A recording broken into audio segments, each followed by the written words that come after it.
mystery's hazy, like driving in the pouring rain. Are we in too deep to heal?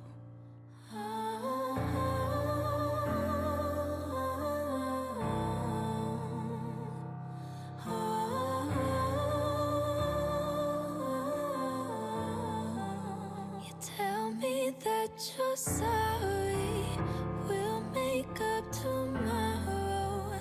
Tell me everything you know I wanna hear. I'm trying to be open, but that window is closing.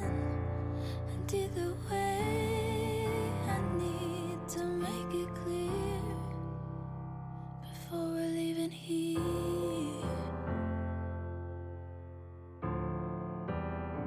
Before we're leaving here.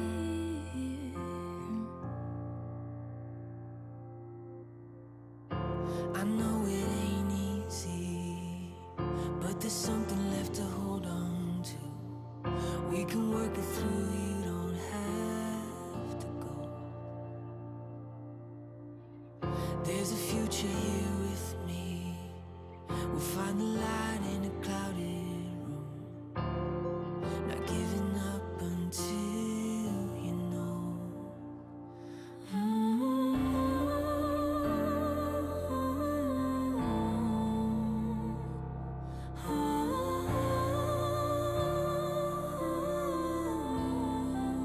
You tell me that you're sorry, we'll make up tomorrow. Tell me everything you know I wanna hear.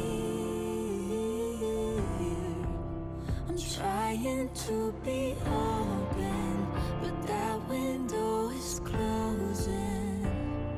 And either way, I need to make it clear before we're leaving here.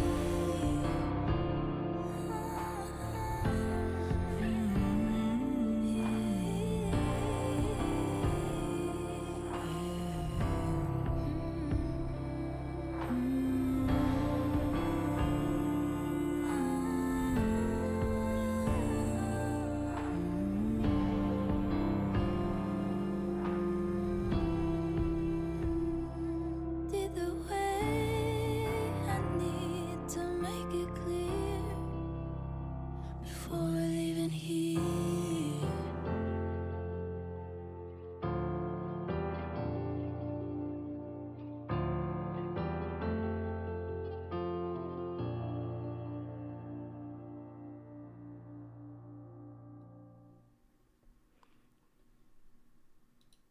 Yeah, shalom, everyone. Shalom. I want to welcome everyone to the house of the lost sheep of Israel. And this morning, before we get into this lesson today, I have a bit of a chip on my shoulder right now, based on what's been going on, and I want to take a few minutes and just to focus on one other thing. I want you to take a minute to focus on something that happened just this past week. And I want to share a few things with you about these kids and these victims in Texas, because I want to show you a video also on this. But the reason why I want to take just a minute of time for this, because for whatever reason,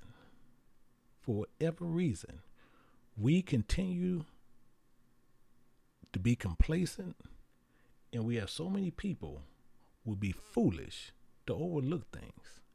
And the reason I have such a big problem with this, these are Latino or Mexican kids that went to school that had nothing to do with nothing. And the reason I wanted you to understand this here, why the chip is there. Because most people will sit there and they'll look at these kids and they'll look at Mexican people, and they'll sit there talking about they illegal aliens, they this, they that, they this. You got everything negative to say about Mexicans. And the thing is, Mexicans sit right there and they come over here and they work. They look for work. But I want you to understand something about Mexicans. Majority of them don't want to be here anyway. Majority want to go back to their own country, but they're here because of opportunity. And the same thing I say back then when I used to work for my dad, the same thing I say today. If the only thing between making a better life for you and your family and your children, and the only thing you have to do is cross over that line and you can't get over that line legally to make a better life for these children here, you're going to do whatever means necessary. You're going to cross that line. You're going to go over that line. Anybody who's sitting there saying they won't, I tell you right now, they're telling you a bold-faced lie, and they're lying to you in your face. Because same I tell people daily, when my kids was growing up, if I had to shovel manure for my kids to survive, that's what I was going to do. It don't matter. And now we got a fool who came in here and shot these kids. And they lying to you because that's why I say I'm going to take a couple of minutes because I'm going to show you a video. On top of that, where you guys got this idiot in Texas, and we're going to find out what Texas is all about. I promise you that. We're going to find out what it's all about, because if Ted Cruz sitting in there, I know majority of the stupidest people in the world is sitting in Texas. Majority of them. Because if they vote to put this idiot back in office on what you're going to see, then that lets me know some of the ignorantest people in the world who have no common sense is in Texas. Because he keeps talking about they trying to take your guns, and they ain't trying to take your guns. All they saying is they want you to be able to do background checks. That's it. But people so ignorant and listen to this fool, and they said that, oh, they trying to take a gun. They ain't said nothing about trying to take a gun here. The same as we have in California. You have to wait. Do a background check. And you got a fool sitting there telling you one thing, and y'all sitting there trying to take our guns. But this fool just sit there and did all these other things, and we sit there and act like, no, we don't want our guns taken. He was able to get a gun before 18. Before 18. So he talking about the only thing they can do is bring up a hypothetical thing about this, because he was able to purchase guns legally to do this. And I want you to look at these kids. That's why I got them there. I want you to look at them and you see the teachers that's there. Little bitty kids. Had nothing to do with nothing. And then the only thing people will sit there and say, they're going to say, my prayers, my prayers, my prayers. You go talk to any one of their family members, not one of them going to sit there and say, is your prayer going to bring them back? No. But you can sit there and get rid of fools. And won't do it. I'm going to show you this. Because this, you got kids that had nothing to do with nothing. And the only thing we'll do, oh, this is so sad, this is so, and we keep letting it happen. And you got people you put in office, and then all of a sudden you boo-boo the fool, and we can't even act like you can't even put him out. He already showed he don't care about you. But it'll let you know what's in Texas. It's going to let you know what's in Texas. Let me show you this video. I want to show you something, and why so many people out of the country sit there and talk about us the way they do. Why you? Let me show you this. I'm gonna show you a video. Let me just show you the video. 19 sets of parents who are never going to get to kiss their child goodnight again. Is this the moment to reform gun laws?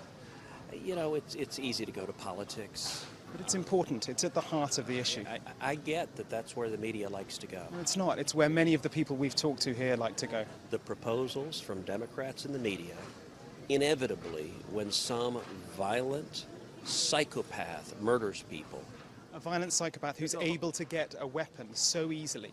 18-year-old with 2 AR-15s. If you want to stop violent crime, the proposals the Democrats have, none of them would have stopped this. But why does this only happen in your country? I really think that's what many people around the world just, they cannot fathom. Why only in America? Why is this American exceptionalism so awful? You know, I'm sorry you think American exceptionalism is awful. I think this aspect of it. You get your political agenda. No, it's honestly, God love you. Senator, it's not. I just want to understand why you do not think that guns are the problem. Why is this just an American problem? It is just an American problem, sir. Mr. Cruz, why is America the only country that faces this kind of You know what? mass shooting? About how we could have prevented the horror that played out across the street. Look, the killer entered here the same way the killer entered in Santa Fe, through a back door, an unlocked back door. I sat down at round tables with the families from Santa Fe. We talked about what we need to do to harden schools, including not having unlocked back doors, including not having unlocked doors to classroom, having one door that goes in and out of the school, having armed police officers at that one door. Look, what Democrats in the press try to do in the wake of every mass shooting is they try to demonize law-abiding gun owners. They try to demonize the NRA. I'll tell you what the NRA does. It stands up for your rights. It stands up for my rights. It stands up for the rights of every American. Their solution is to try to take away the firearms of law-abiding citizens. It doesn't work if you want to stop crimes.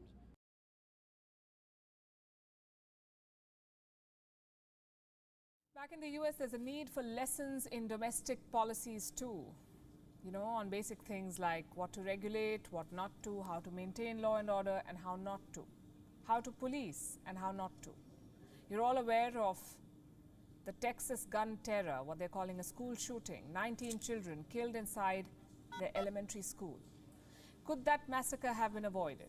Videos have surfaced on social media showing police officers standing outside the school as parents pleaded with them to go inside and save their children.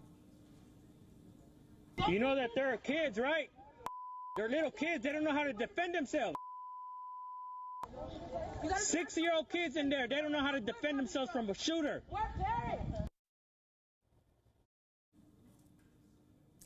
His father lost his 10-year-old daughter in the shooting. Her name was Jacqueline. She was in gymnastics. He says she loved making TikTok videos. The young girl was very helpful. She had once asked her father for money so that she could help a homeless person. But on the day when little Jacqueline needed help, the police failed to reach on time. Your job is you just need to rush in. They said they rushed in and all that. We didn't see that. And we're from here to at least a house away, you know.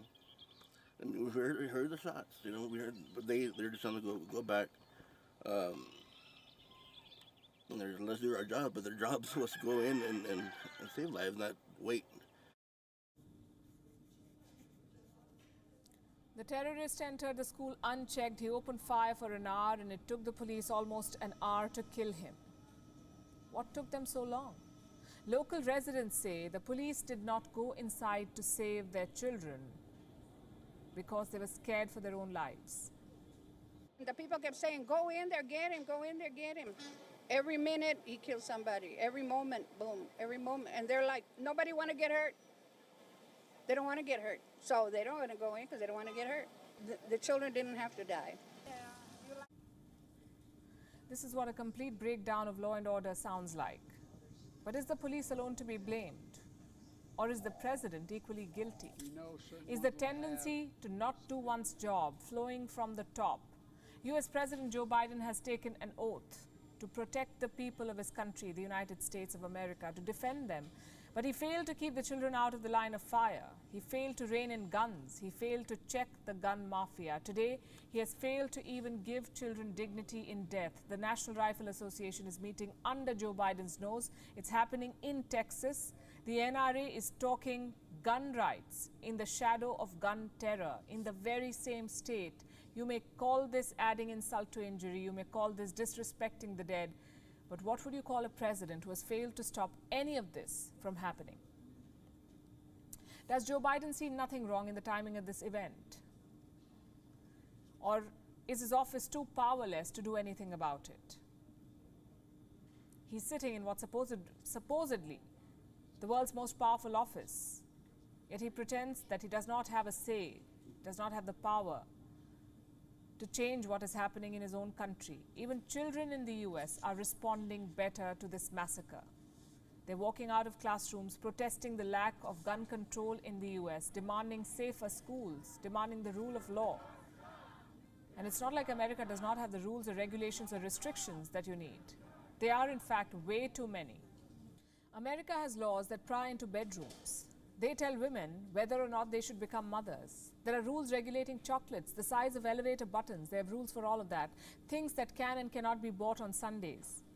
There are also laws regulating how one carries an ice cream cone in his or her pockets. But guns in those same pockets go unchecked. This is a country where the police wastes no time in kneeling on a black man's neck, but saving children from being shot inside their school, that takes time. This is classic American dichotomy, and this too is flowing from the top. Around the time the teenage terrorist was heading to the elementary school with firearms, the US president was lecturing Asia on the rule of law, on maintaining peace in the Indo-Pacific. When shots were fired at home, the same president and his men stood tongue-tied, looking helpless. Biden failed to act appropriately to ensure peace at home. He failed to react appropriately to ensure that the young children had dignity in death.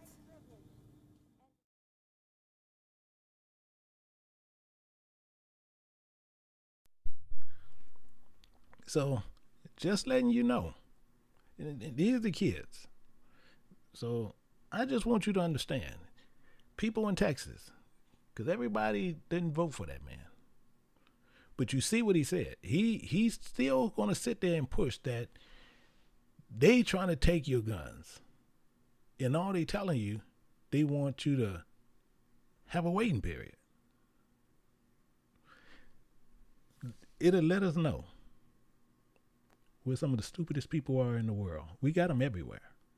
But if Texas makes sure this man go in there again, this man shouldn't have no type of power anywhere over anyone.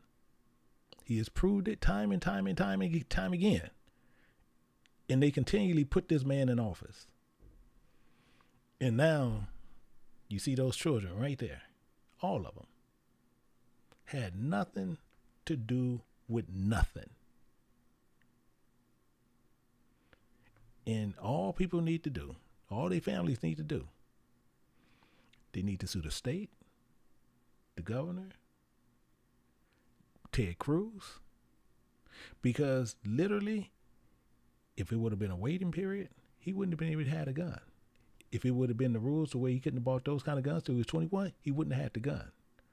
Because the only thing they're going to try to do is bring up a hypothetical. These are facts, and that's known on record. He wouldn't have been able to get the guns. He would have had to go underground. But that's what they're going to try to say. That's hypothetical, not actual. Actual, he got the guns legally. Legally. So I want that to be ingrained, just so people will know what's going on. But then also shows you how people see America. Because just like I said, they had nothing to do with anything but a fool to come in there to shoot them. And then you still got fools out there protecting those guys who get those guns. This is what we go through. And then we going through this here where the golden child, which is more than what we really need to understand, and something that we should have been looking at for all times, the golden child. Let's get some understanding and make sure you have your paper and pencil ready. I want you to understand what's going on, because we're not here to sugarcoat anything to you. We're not here to sugarcoat nothing to you. We're not here to sit there where you want to go to a church and have a feel-good message. You're here to find out what's required of you to get into the kingdom of God. Not sitting there thinking, oh, just because you go to this building, just because you heard the word, you guaranteed to get into the kingdom. Get that out your mind. This is why we sit there. We have people who sit there and they come in with all these, and most of them is false Hebrew names that they done made up out their own head.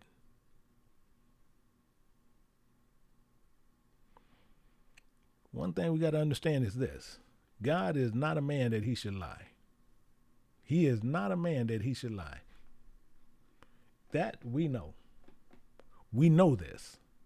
So once we know that, now we can understand how to deal with that. And we cannot forget God don't change his mind. But men that teach you, he changes his mind. Men that teach you that. And if that's the truth, then we're lost. Then we're 100% lost. God is not a man that he should lie, neither the son of man that he should repent. And if God lied to you ever, no. Had God ever changed his mind on anything? No.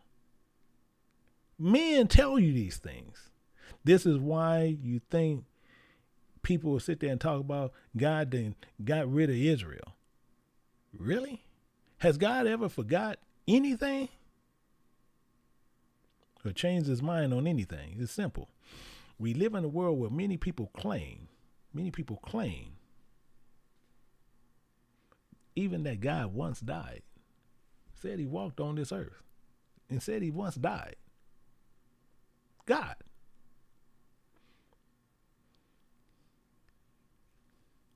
When you realize what we have to do, and when you recognize the voice of God, we have to keep his covenant.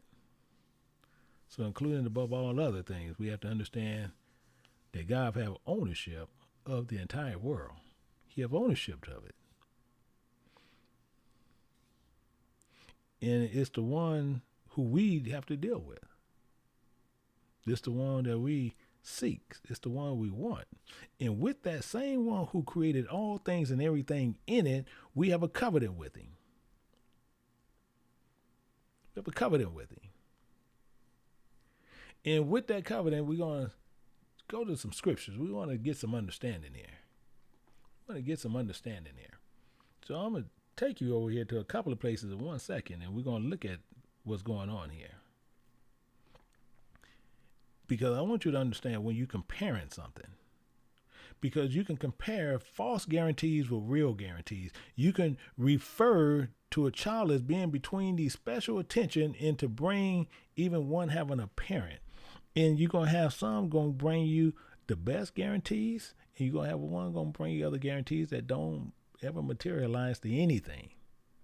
But we got to understand one thing. God brings in what he's putting before you, he's putting a guarantee as a parent. And the guarantee is when you has given your best and you make sure you did your best according to the covenant of God, he sit there, and what you get at the end of that, you get eternal life. Simple. Having eternal goodness, you can have eternal physical goodness, mentally soundness, spiritually well developed, as one being the golden child. One being born into the family of God. That's what I want you to clearly get and understand, because when people sit there and say, so what is the guarantee? We, as a people, promise to perform a service. We promise to perform a service and deliver a product which was given in the frame of death.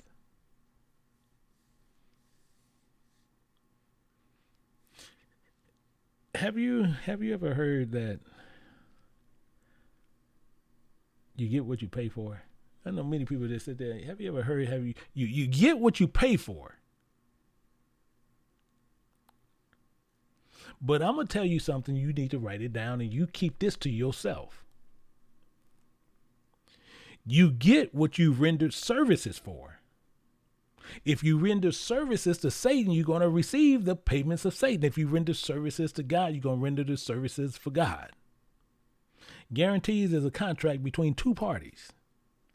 Usually use one party, and some people are going to hold that thing as a valuable expense.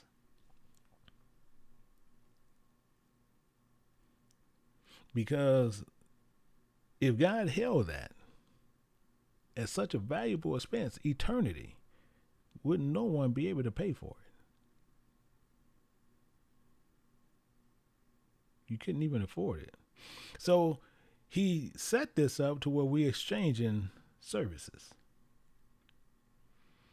In exchange, as a buyer will sit there and guarantee to the seller for the fulfillment on whatever the requirements was, to where he can receive the promise which was guaranteed from the owner. And then we know the owner, on completion of the service, will deliver as promised that the details which is in the covenant. And we know God cannot lie. We know God cannot lie. And I'm going to show you where we're going to get into this, and we're going to look at this in Exodus chapter 19, verse 5. We're going to start there. I'm going to start there. We're going to go right there. And it's now we're going to see what this covenant, how it works, how it starts filling up. And he's telling us right here at Exodus chapter 19, picking it up at verse 5, and it's recorded right here, and it's going to tell us clear. It says, now, therefore, because he did some things before he got to this. He took us on eagle's wings and brought us unto himself. He did things down in Egypt, and he made sure these things was taken care of. And now he said, now for that reason, providing if you obey my voice indeed in works and keep my covenant, then ye shall be a peculiar treasure unto me above all people, for all the earth is mine. He's making this clear. This is clear. The covenant was there. He's telling you right up front, but it gets better. It gets better. Because when you look at Hebrews and we take in a little bit more on this, you see it here. Because he sent word to us because he can't look upon iniquity. So we got to understand what's happening. So it's telling us right here, wherefore, when he cometh into the world, which was the word, he said, sacrifice or offering thou wouldest not, but a body thou hast prepared me. He said, I'm going to send my word. I need my word to rest in you. I need it to rest in you to where I can perform a service that's going to be doing. That's going to be going on. And when you see this in Romans chapter 12 and verse 1, that's why you see that there. It says, I beseech thee, therefore, brethren, by the mercies of God, that ye present your bodies a living sacrifice, wholly acceptable unto God, which is your reasonable service. Which is your reasonable service. So now we present our bodies as a living sacrifice to the God of Israel. And it's based on that guarantee that the person fulfillment of the covenant that was made. And is not according to our own works, but the promise within the covenant of the contract, not we sitting there trying to switch them up. Change them up a certain way. Oh, well, I'm gonna twist this a little bit. He didn't tell you to, he said, you obey my voice. I'm not going to obey your voice. You obey my voice.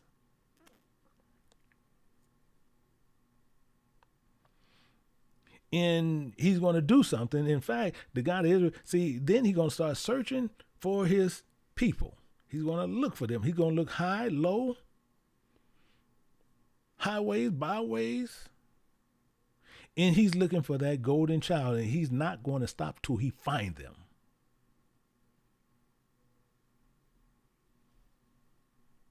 That's what's going on.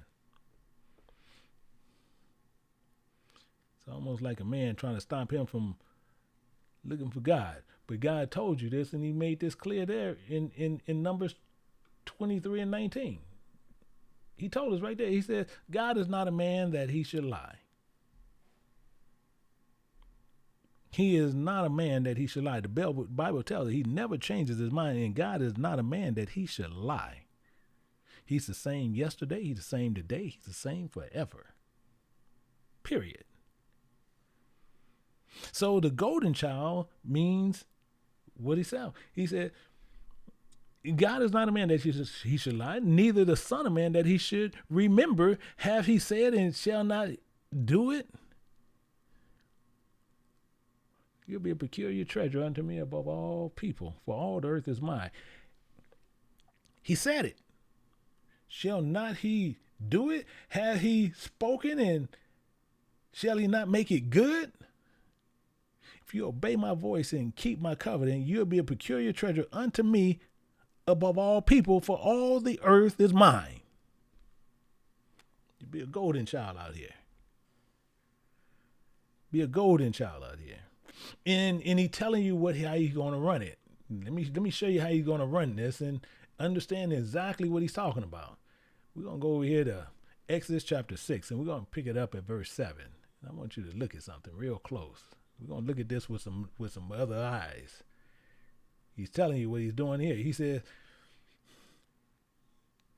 I need you to present your body as a living sacrifice, wholly acceptable unto me, and obey my voice and keep my covenant.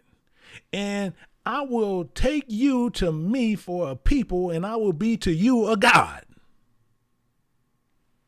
Making it clear. Clear as day.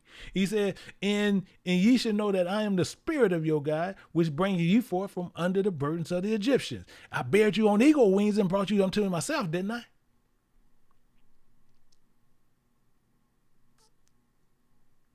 He said, well, that sounds good, but he's telling you what he is.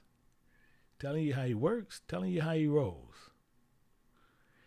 And we have to understand what he's talking about all the time. In Idris, and we look at 2nd Idris chapter 16 and verse 75. This is why we have so many people mess up what God is. And the Bible tells you clearly what it is all the time. And he says, be ye not afraid, neither doubt.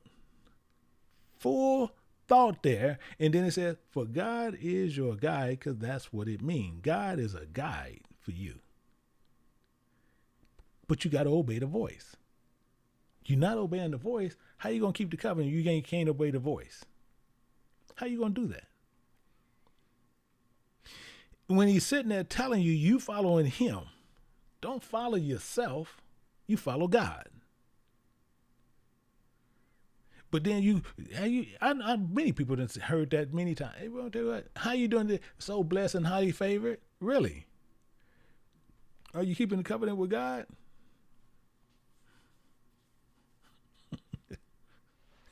Telling you, it's comical. It's comical, and then they want to sit there and call themselves these golden childs.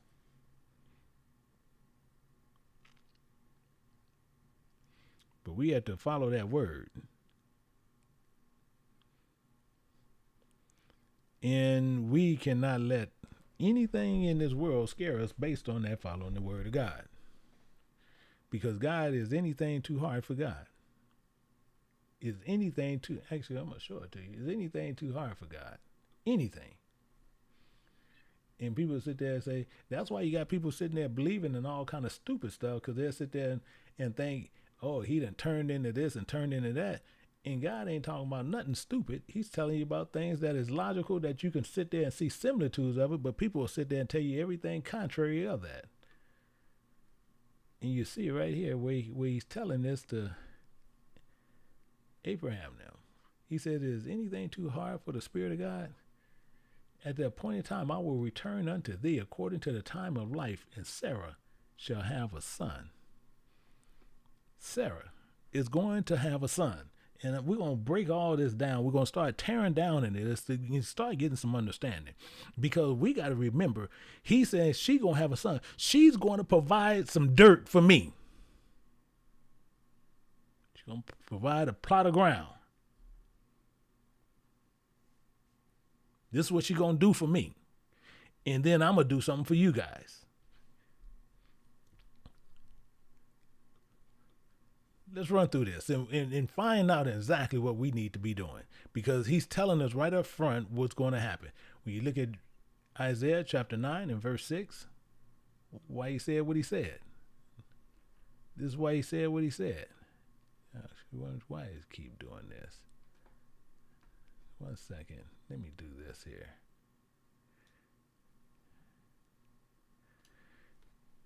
In Isaiah chapter 9 and picking up at verse 6, it says, for unto us a child is born.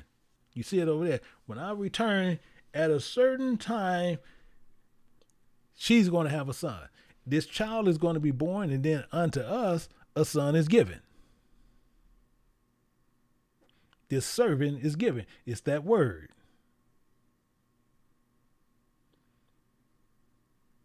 You provide your body as a living sacrifice, wholly acceptable unto God, and he can put that word in you, in that plot of dirt that we are.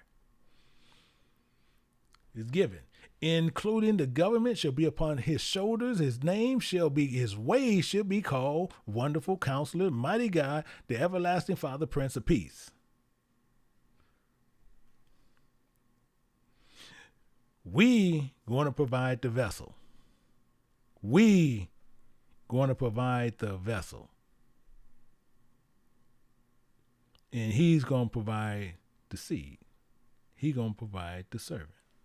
The word, Christ, Jehovah. He's going to provide this.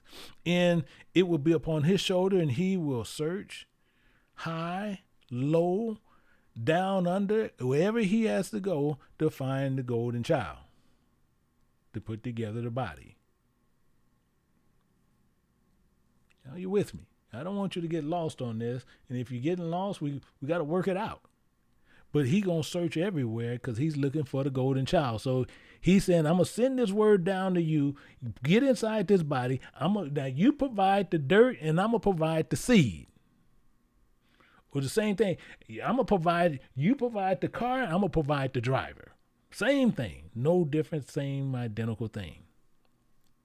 And we're going to go look for this golden child. We need this golden child. And the main thing we have to understand is he's going to search out for this golden child, because God is the way he goes with this. He's going to do all the right things for God. And the same as with the scepter, and it's who's right it is who's going to inherit this. The ones who righted this is going to inherit this. It's the same with the scepter. The same one thing with the scepter, who's righted is going to end up getting the golden child ticket. One that is trained on customs, the one that's trained on truth, the one that practices of God, the one who is a disciple of Christ. God has chosen, he had called many millions, but then he's sitting there, as you sit there and you look at this, all these different body parts, it's all going to be one body. All these different parts, they're going to come to one body. It's like he's putting together this perfect man. This perfect man being put together, hair by hair, finger by finger, eye by eye, leg by leg, teeth by teeth. You get the point. He putting together this golden child. This golden child. When you sit there and you see what he's actually doing, you see the bigger picture. When you see the bigger picture, you know what you need to be doing if you want to be on that team. If you want to be on that team, then you need to know you need to be doing something. You need to be doing something. In 2nd Esdras chapter 5, and we're going to look at something over here in verse 24. He makes this clear right here. He says, and of all the lands of the whole world, all the lands of the whole world, thou hast chosen thee one pit. One. I want you to understand what he's talking about. He's chosen one pit. He's going to dig out of one pit. And when you sitting there and you digging in the pit, and most people who work outside and do the gardening stuff and that different thing, when you in the pit and you digging holes and you doing these things and you need to soften up the dirt, you got to put water in it. You soak that dirt, soak that ground where you can dig a little bit deeper. And he said he chosen one of those pits where he's going to be putting that water in. And it tells more. It says, including in all the flowers thereof, one lily. And why he explains it right there with the one pit. He said, in all the depths of the sea, thou hast filled thee one river. One. Not two, one. Not three, one. One river he's filled. And with that one river, all the built cities thou hast hallowed, Zion unto thyself. I want you to think about something. God has chosen this one pit to dig, in this solid ground. We got to understand what it is. So when you wet this one ground, it gets soft and it fills the sea. This is the one river. fills this one river. But the purpose is what we got to find out. Why is he doing this? Most of us have to sit there and think about, why is God doing this to just this one people? Most people just think, I need you to sit back and think about one people. He's doing this to one people.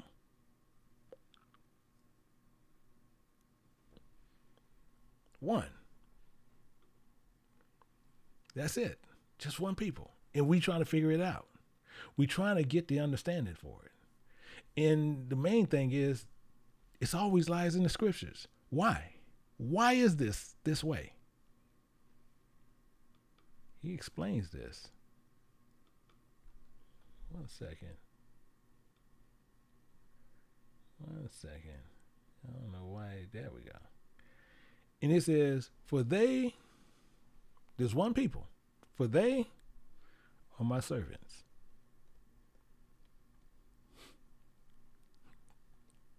For they are my servants. We want to sit there. That's why you have so many people screwed up. People going around, oh, I'm a child of God. I'm this, I'm that. No. He's telling you right up front. For they are my servants, which I brought forth out of the land of Egypt. Shall not be sold as bondmen. And you can't sell them as bondmen. So we here for a reason. We here to be trained to be servants of God. This is a complication here. This is the problem we have. This is why we always run into these issues, because we're here to do a training, but people has taken misuse of our training. We're here to do another job, but then people sit there and say, oh, no, I'm going to do it another way. We're going to do this to them. And this is why the same thing when Jeremiah made this same question, and he wanted to question that. He says, is Israel a servant? Is he a homeborn slave? Why is he spoiled? Why do you think he's saying this? Every time we turn around, we serving somebody. We're his servants. We're his servants. But with that, people has taken advantage. And while we're here training, that's why he said, obey my voice. Because if you go out, they're going to misuse you. That's why you see Deuteronomy 28. You're here to be training to where you can be my servants. But if you sit there and you go out and you listen to somebody else, you end up being, they're going to get you. Oh, they're going to get you. And the biggest thing you can see, we were sold all over the world for buying men and buying women. Excuse me. Why do you think Jeremiah is just saying what he's saying? Thinking that we are being bred for slaves. When we was here to do training. And God is here to where we here to be training, and then he can take the best of the best. He's building the golden child. He's building the team of teams. One team. And we put all over the world. Some train in the desert, some train in the coldest places in the earth. Some train in the nicest places in the earth. But it was man that chose devices from the prospects and the selection to be service to God. So to be part of this golden child, will anything change? Will anything change?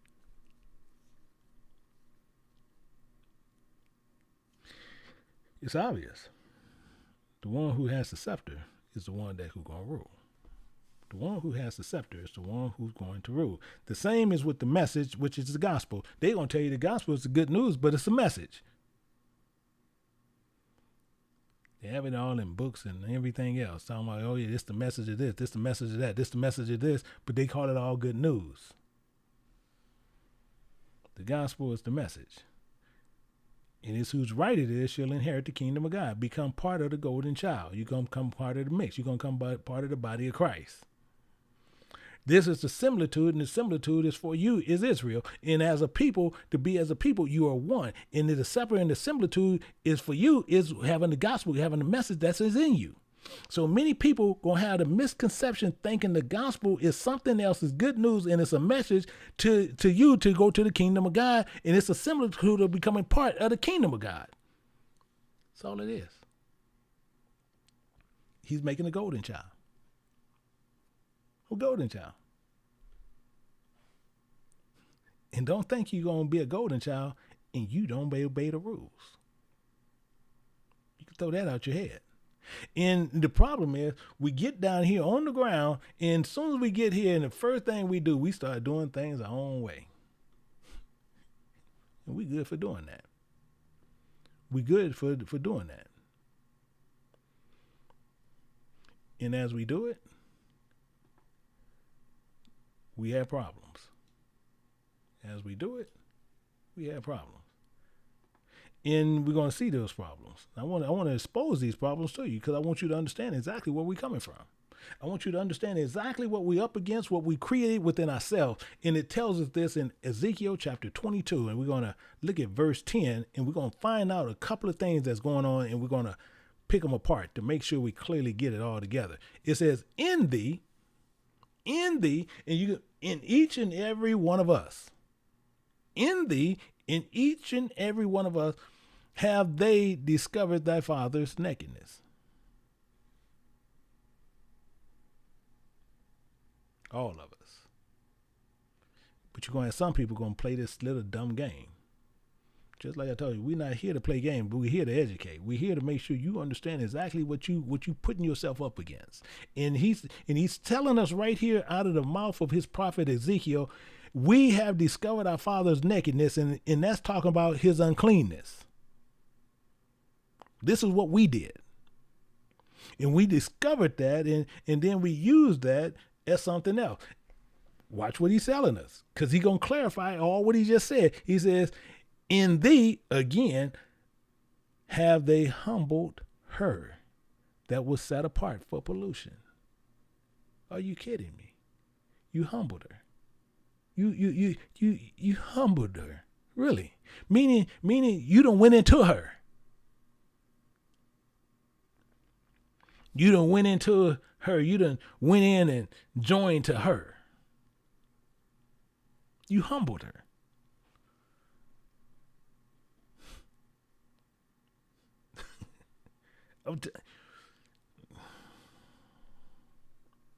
We done found all the jacked up ways in doing things. And this is what we do. Right there. Right there. It's right there. And we humbled her. This is why we become a reapproach and a shame to the heathens and being mocked in all these other countries. No matter where we are, we're mocked. No matter where we are, we're reapproached. I don't care where you go. You same thing I tell people all the time. You can go anywhere in the world, anywhere in the world, and when you see us, we're gonna always, we're mocked. We're always reapproached. I don't care where you go, cause why? We done discovered the uncleanness of our fathers, and then we humbled it. I'm gonna get with this. I like this.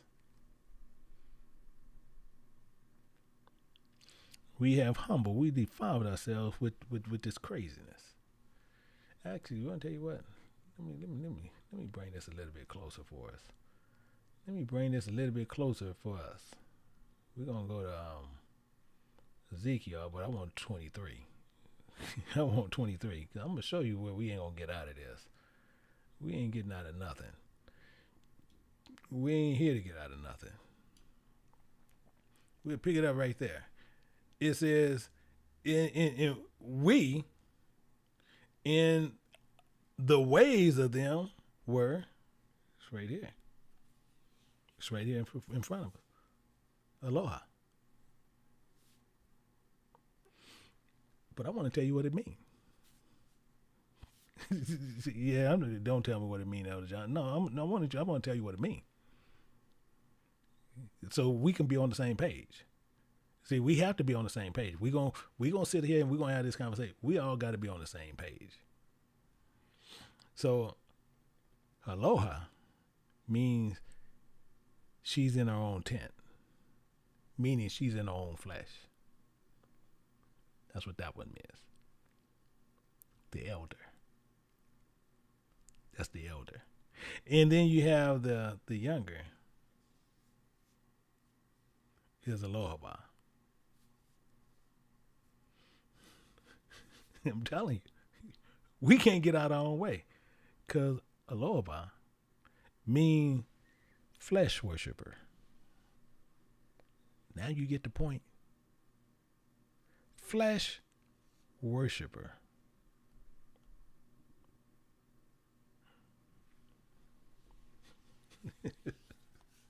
We can't get out our own way.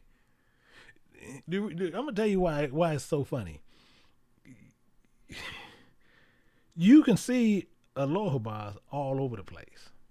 I keep going back because I can't never forget it, because when one of the deacons sent me a picture, and this girl, she's pretty much stark naked. She's just in, I don't know if it was a bikini or her panties. I'm not sure which one she was. She was outside, so I take it was a bikini, a thong bikini, and she's out by a tree, and sent him a picture, and sat there and said, "Excuse me for looking so good." That's what she sent to him, and it said it on there. "Excuse me for looking so good."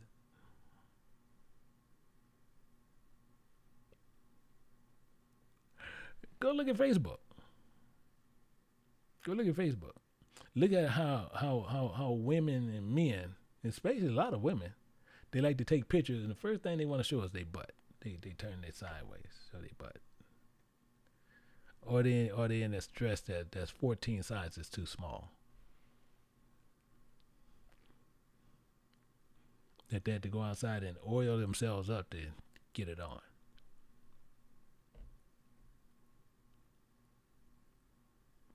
Tent worshipers, flesh worshipers, fitted to the letter. It says in her sister, and it says, "And they were mine." We belong to God. But watch this. It says, "And they bear sons and daughters. Thus were they named their ways." So it says, now watch this. Samaria is Aloha, and Jerusalem is the other one. Are you kidding? He's telling us right up front. It's us. Have you ever seen guys out there where they'll sit there and they feel they got the right physique? So they outside, they take pictures, and they you see them on YouTube. You see them on see them in Facebook.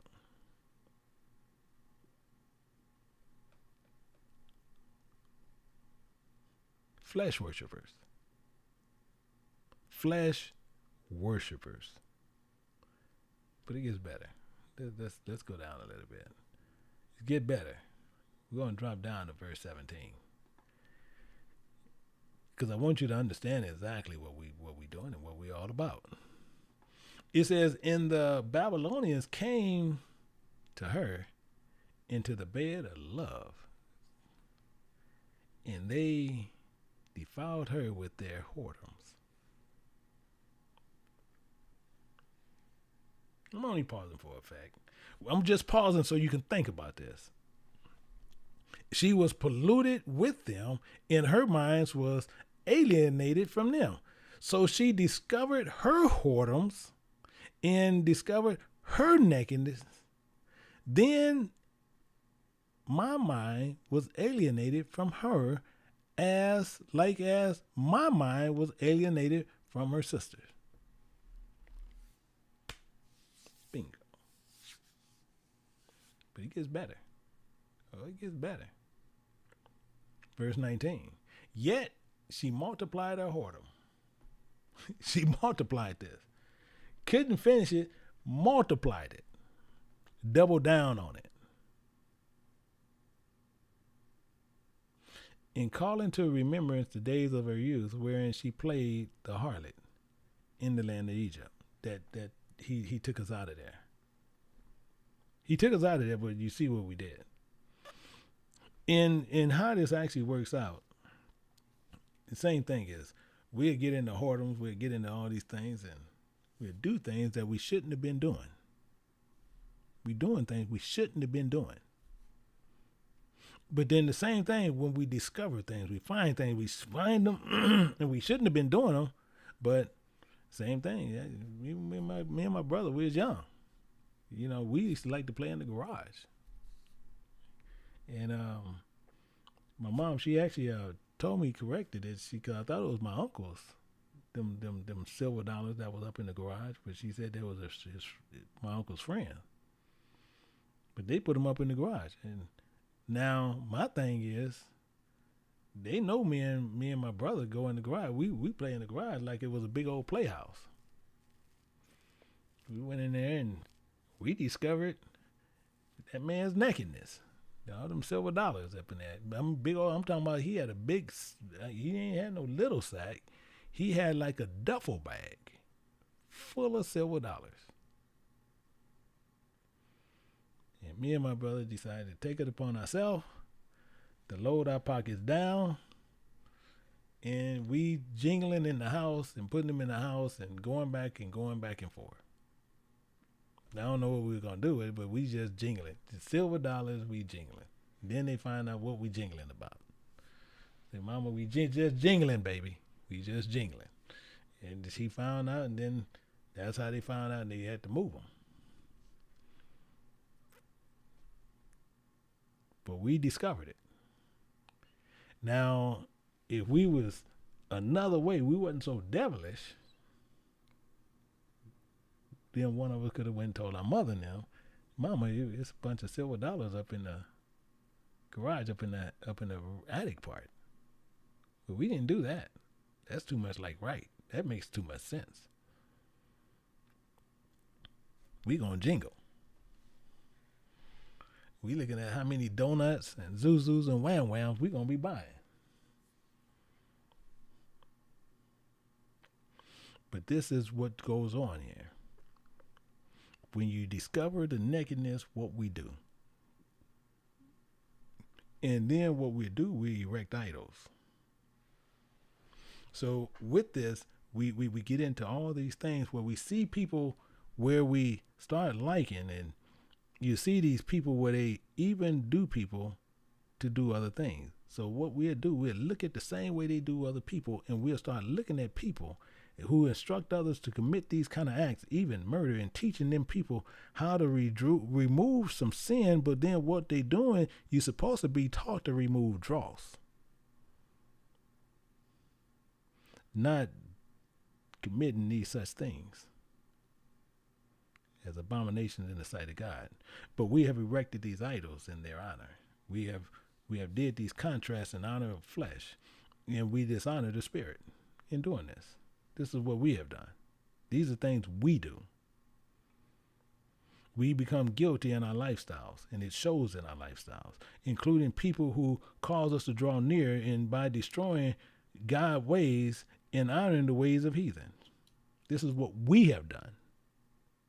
Can't say we didn't do it, because we have done it. We clearly did this. We become guilty in our lifestyle. We become guilty in people whom we're caused to draw near by destroying all these things. We prompt others to even come draw near. We have done these things. We even become so crazy.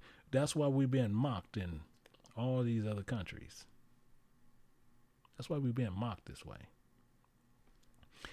When you look at it as a whole, when you go down to verse 11, I'll show you something.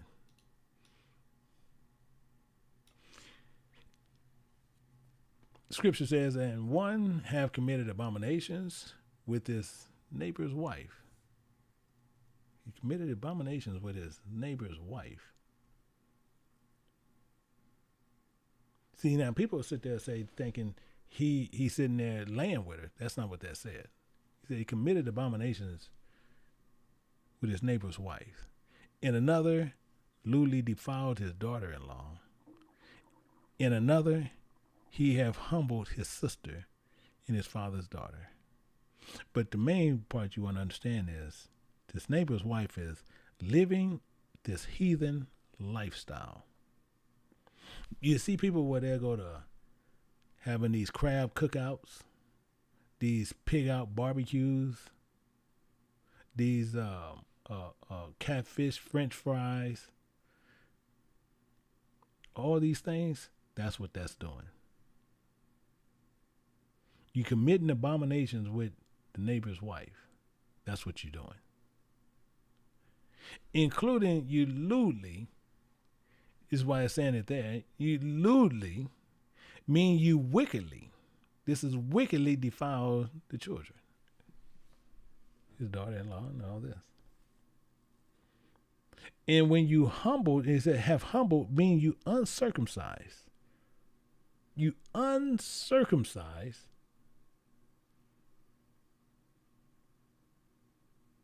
his sister.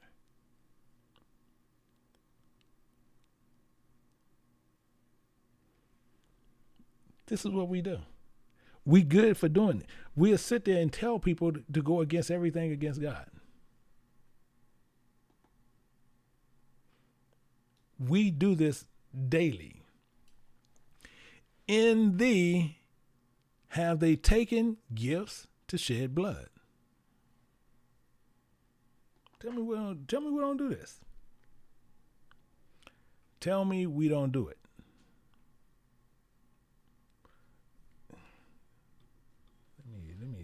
Let me show you some law here. Just I want to show you one piece in the way we can just get an understanding. In Deuteronomy chapter 16, and we'll pick it up at verse 19. At verse 19,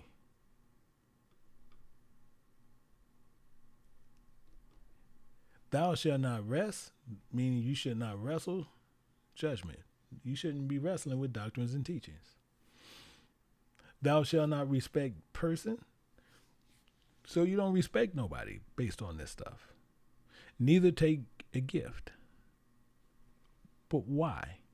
Why don't take a gift? For a gift doeth blind the eyes, blind the understanding of the wise, including pervert the words of the righteous. That's what it's going to do. This is what it's going to do to us. We'll sit there and it'll blind the eyes of. Same thing, like I said, you can, if you're sitting there, you're going inside of a building that they want to call a church, which it's not, and you giving this money on a monthly basis, and they know that you're doing something that you shouldn't have been doing, and they personally know it, and they know you know it because they might have shared it with you. Now, you're going to be teaching on that day. You walking in, you see that person. They see him. You have a 99% chance they're going to change the message because they know if they offend that person, they're not going to get the amount that they normally get from the person. It's going to blind the understanding of the wise. And then it says including pervert the words of the righteous. So he's going to pervert those words. He's going to pervert them. This is going to happen.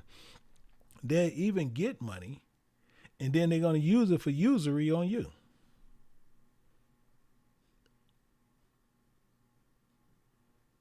They're going to use it for usury for you, meaning they're going to charge you interest.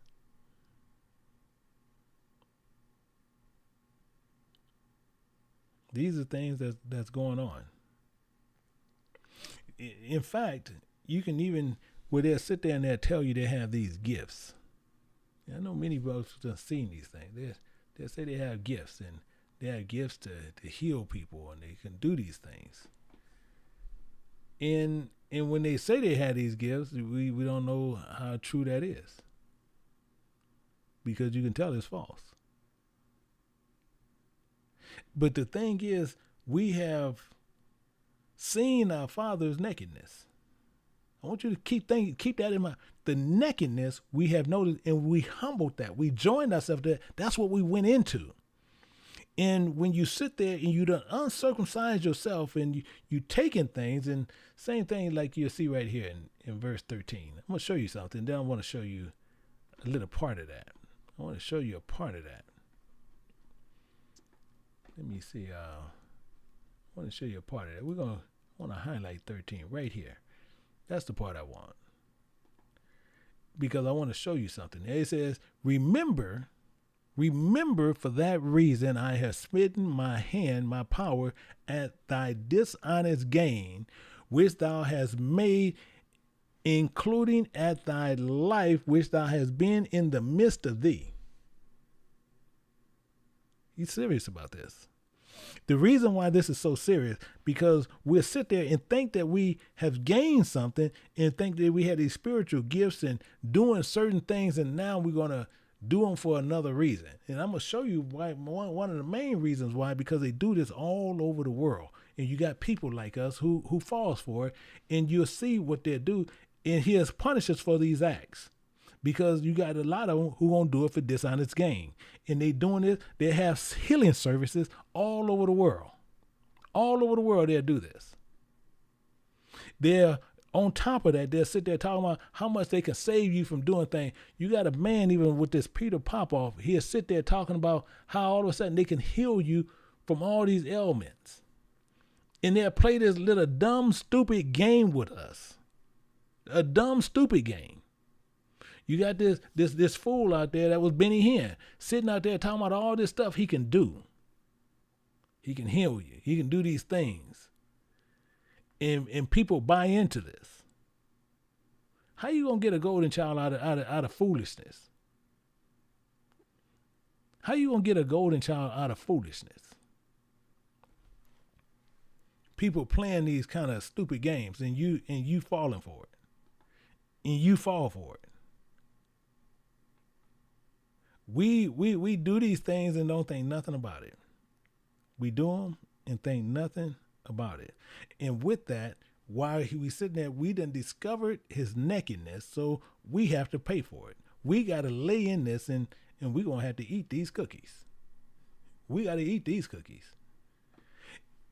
He said this here, and I want to show you something. I want you to make sure you clearly understand where he's coming from and why we got to dig into this in a special way. In a special way. We have to look at this in a special way. And I'm going to take you down to Deuteronomy chapter 28, but I want to take you to verse 23. Because I want you to look at something in a special way. 23 says this.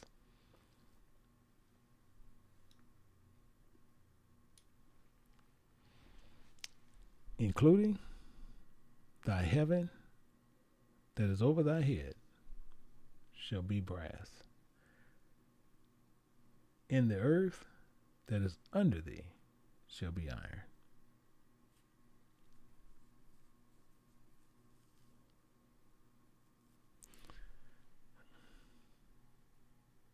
I want to make sure we clearly get what's going on. In verse 14 in Ezekiel 22:14, it says, can thy heart. I want you to pay attention closely to what he's saying. Can thy heart, or can thy hands, your power be strong in the days that I shall deal with thee? He's going to deal with us on this. I, the Spirit of God, has spoken it. You see what he's saying? I've spoken it, including will do it. So we want to understand this. We got dross, sin in our body. We done sit there and seen what our forefathers has done. We done discovered the nakedness. And not only did we discover it, we joined ourselves to it to do a lot of these lies for gaining money. For gaining money. So I want to see, even as we start tearing some of this down, I want to see what most people just even think about that. What most of us even think about that. Do you even think that he just should forgive?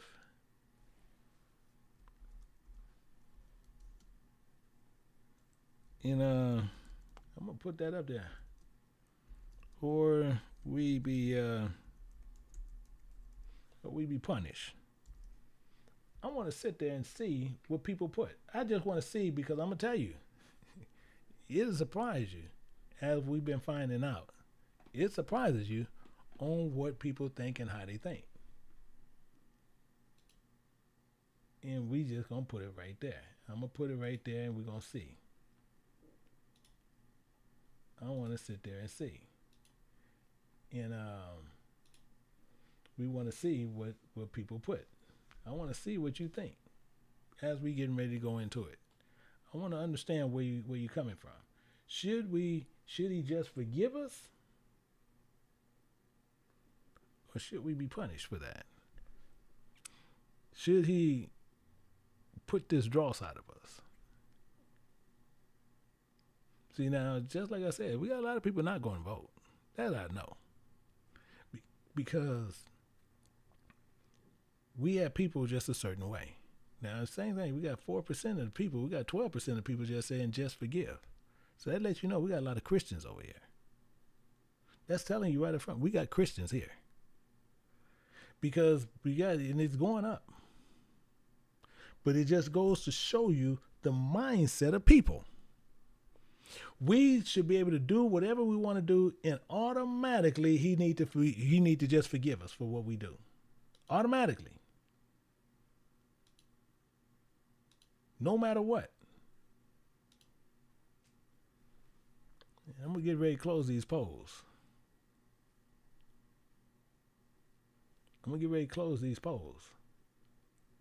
But I just want you to understand clearly what we see here. And we're going to close in about another 10 seconds. But I just want you to understand what we're doing.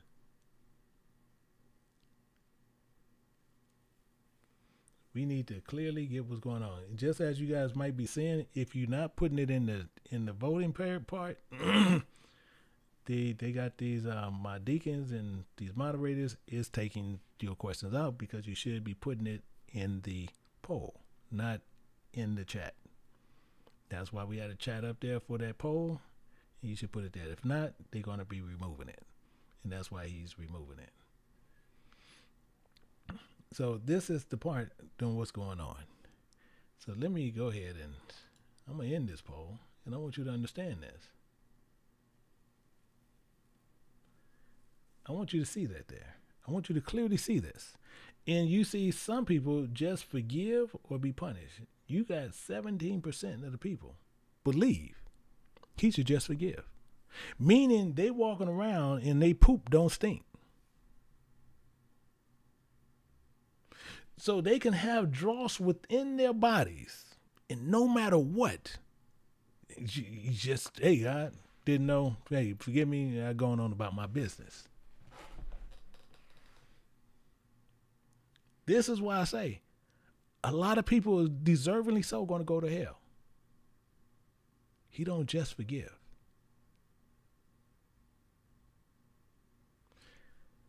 We got dross within us.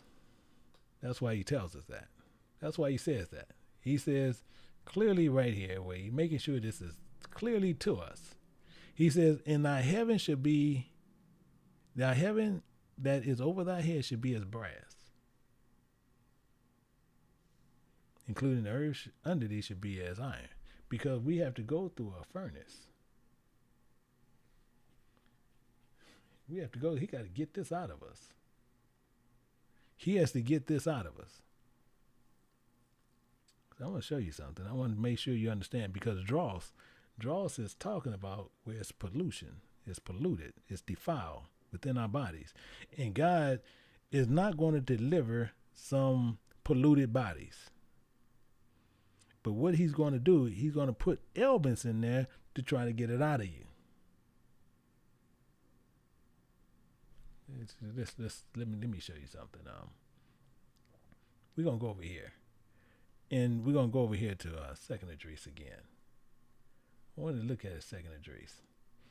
We're going to pick it up at verse 15. But we're going to drop down to verse 26.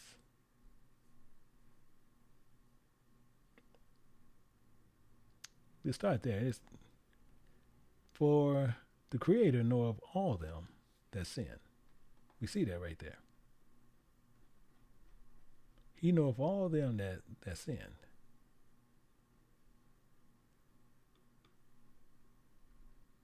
We want to understand that.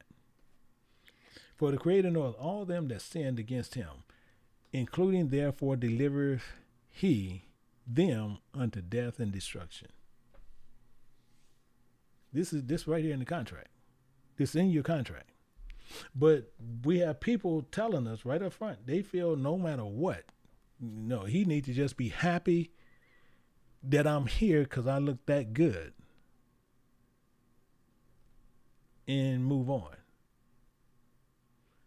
So we got to look at some things. We got to look at some things and understand what's going on here. Verse 27. For now are plagues come upon the whole earth, and ye shall remain in them. For God shall not deliver you because ye sinned against him. Now the same people sitting there is talking about another way. Sitting there talking about a whole nother way. And this is the problem that's going on there. And when they sit there and they doing these things and getting into these places, we got to understand what's happening. We have dross within us. We have dross. We have polluted things in us. We have these polluted things was polluted in us. So with this, with our body, he got to do these consumptions, and these things is going to happen. And this is why we have consumptions like diseases and tuberculosis and cancers. Diseases that will put in this earth, and they're going to remain here. They're not going to ever leave. And just so we can understand, to where we can all be on the same identical page with each and every person here. This is why, and I'm going to explain some of them to you, to where you'll know. I mean, you can go right in Deuteronomy chapter 28 and you'll see it.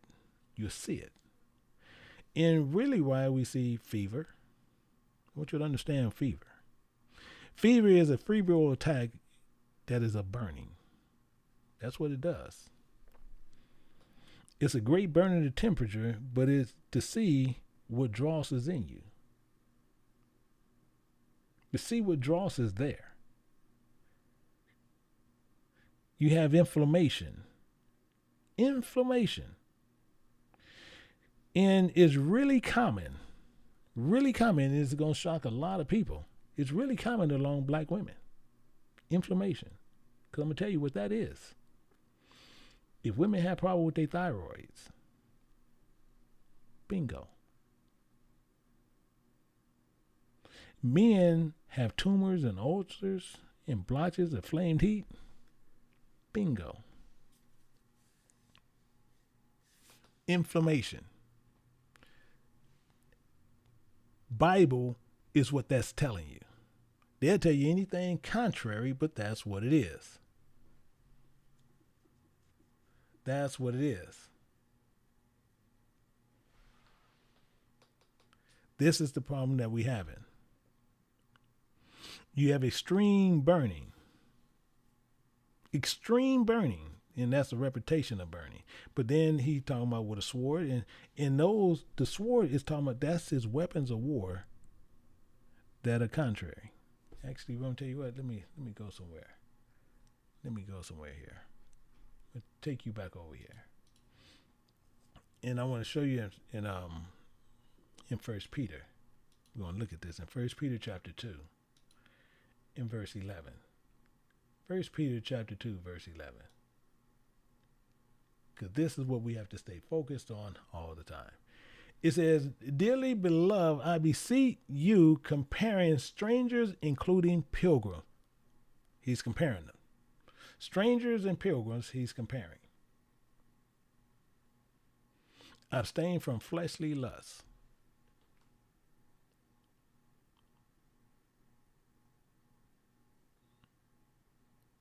I'm comparing it to sustain from fleshly lusts, which war against the soul.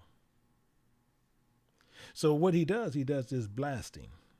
And when he do this blasting, you'll see he talks about the blasting. But blasting is preventing you to come into maturity. Most people don't know this. Blasting prevents you from coming to maturity. The same thing with mildew, these sores and plagues, until all the dross is perished out of the body. Everybody with me? See, but people will think this is a game, and it's not. This is dead serious. This is serious business, and this is happening right now. But most people will still stay blind to what is going on. I don't care how you do it, how you flip it, how you script it. Some people is going to be so blind to it, they won't believe none of it. I'm going to show you something. I want to make sure we clearly get this. We're going to find this buried in Sirach, and we'll find Sirach chapter 27.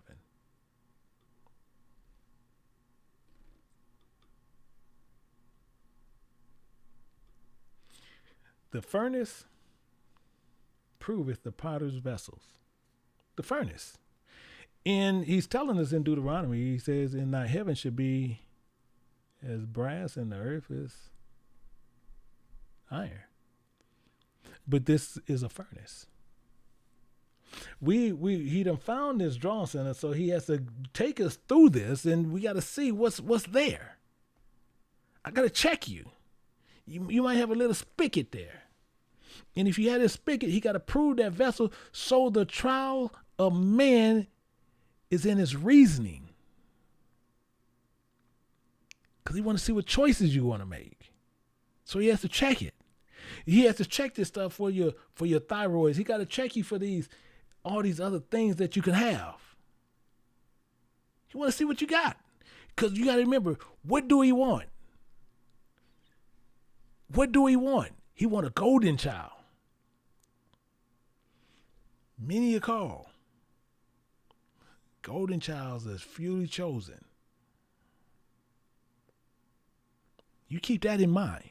So as we going through this world, and you get caught up with this dross, because just like he said, when he's telling you, you obey my voice and you don't, and you got an agreement in the Bible and you not agreeing to the Bible, oh no, I'm going to do this my way. I don't care I see what the Bible says, but no, I'm mad. I'm going to do this my way. Oh no, it says that, but I'm going to eat this. I'm going to eat this. He said don't do that. I'm going to still do that. He'll be okay with it. Did you talk to him about it? No. Well, no, he's okay with it. Okay. All right, boo-boo. Okay, boo-boo. Go ahead. You changing a contract that he don't change. Let me show you one. I'm going to show you. Let me show you something here. Actually, I want to keep that one there. Show you a real simple one what happened. See, when you in this world, things happen. Things happen. Remember when Job, he in the furnace. Job's in the furnace. And you see how his wife even got. I want you to see it right there. It says, "Then said his wife unto him, unto Job, doeth thou still retain thy integrity?" You still got your integrity. Curse God and die. No, Job, that's just too much. He had boils from the head of his crown of his head to the bottom of his feet. See, oh, hell no. Curse God and die. Why are you going to keep your integrity with him and this is happening? The furnace proveth the potter's vessels. So the trial of man is in his reasoning.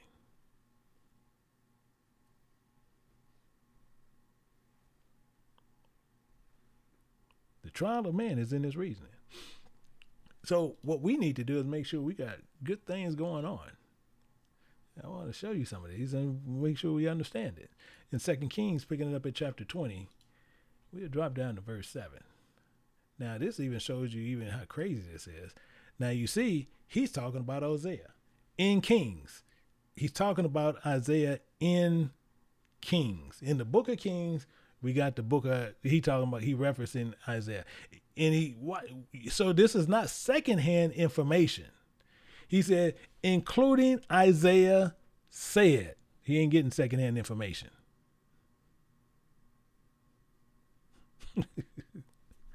But they'll tell you, I'm going to tell you the reason why this is a trip, because it's stupid. Because people will tell you, and you see Christians, this is why I say Christians is some of the ignorantest people on the face of this earth.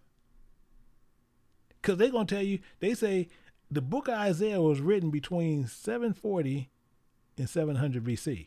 And then they'll tell you Kings was written between 560 and 540 BC. 200 years, more than 200 years difference.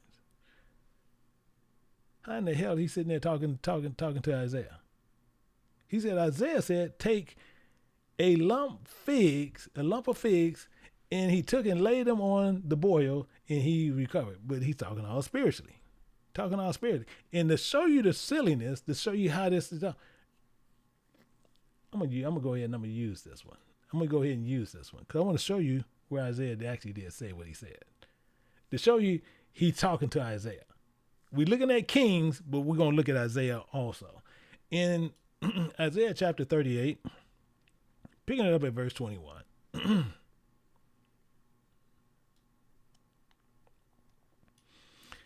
For Isaiah has said, let them take a lump of figs and lay them on the plaster upon the boil, and he shall recover. Isaiah 38:17.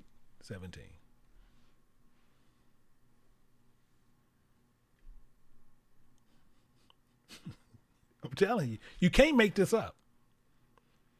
And people will sit there and they'll hold these Christian dumb scholars at these high level. You can't make this up. It's impossible to make this up.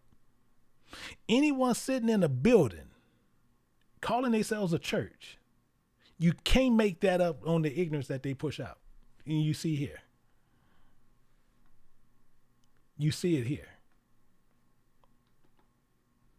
But your thing is what he's telling you what they need to do. Because in here going to be based on your reasoning, based on the books and the doctrine that you got to stand up to the fire. So once you be tested on the fire, you got to find out what's going to happen. He's going to find out what is going to happen to you. That's the key. Let's take a little bit of a closer look to this. We're going to take a little bit of a closer look to this because he wants, no matter what, he wants the golden child. He wants the golden child out of this. So when you look at Sirach chapter 2, and we're going to pick it up at verse 4. And we're going to start there. We're going to start here and we're going to go down. But I want you to make sure you clearly get what's going on, what's going to happen and how this working out, because we in a furnace on what we got to go through. It says, whatsoever is brought upon thee, take cheerfully. You want me to pause for you for a second? I will. I don't have a problem with it. Whatsoever is brought upon thee in this furnace, take cheerfully. You want me to pause for a second? I'll pause for you if you want me to. People say, that sounds like a recording. I'm just telling you. If you want me to pause, I'll pause. I just want you to think about what he just said. Whatsoever is brought upon you, take cheerfully, including be patient when thou art changed to a lower state. When you sitting there and you getting hit, I'll pause. I don't have a problem. I want you to think about it. So when you getting hit and you at this lower state, I want you to think about that. You sitting there, how are you today? I'm blessed and highly favored. Now all of a sudden you hit with boils from the top of your head to the bottom of your feet. You at this lower state. And he said, take it cheerfully.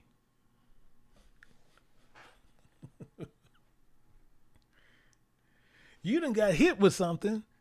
Take it cheerfully.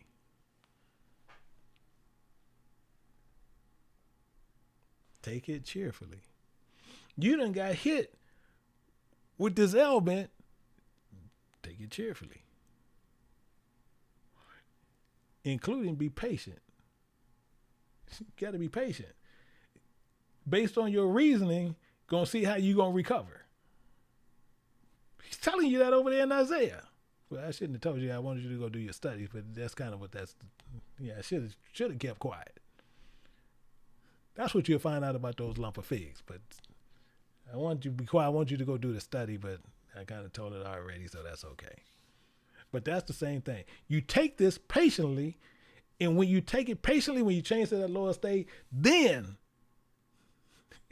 based on your reasoning, you're going to see what's going to happen. Everybody with me on that? That's just put a yes in there or not. You put a yes or no. You can put it while I continue to move forward, and we're going to see what's happening. But the main thing is, when you get hit with whatever he puts on you, whatever you get hit with because of that dross that is in you, is based on what's going to happen to you. And based on what's going to happen to you, take it cheerfully.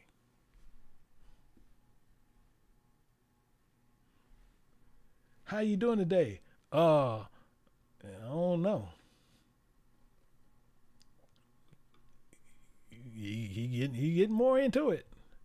It says, for gold is tried in the fire, including acceptable men in the furnace of adversity. They said that, man, we can't catch a break. Yeah, I get it. So when you get it, take it cheerfully based on your reasoning, because dross is in you. I want everybody to understand that. When dross is in you, adversity happens. How they say fire and water don't mix? When adversity hits you, it's some dross in you, and you got to get it worked out. And as long as it's not get worked out, you're gonna have problems. Everybody understand that. Everybody understand that. I want to make sure. So people are sitting there like, I don't know why this is happening, why this is going on, why that's happening, because he's telling you, you got some dross in there, you need to get it out. And you're not getting it out is based on your reasoning. That's why you had a problem. And if you don't know how to fix the problem, the dross stays there. And it can materialize to more stuff. So people say, man, I got this problem, I got that problem, I got this problem, I got that problem, I got this problem. Yeah, because you just letting the dross build. As you continually let dross build, you continually build your problems. Meaning it's your own dang fault. Besides, when you encounter the problem, don't look at somebody else, because this is another thing we like to do. We encounter a problem and we look at everybody else but ourselves. We got to look at ourselves because we the one got the dross. That's why you the one with the problem. So you got to know what the dross is to get it out. Because if you don't, you got a problem. That dross going to stay there. So people sit there like, man, I don't know why this is happening to me. I don't know why this is sick. I don't know why this. I don't know why that.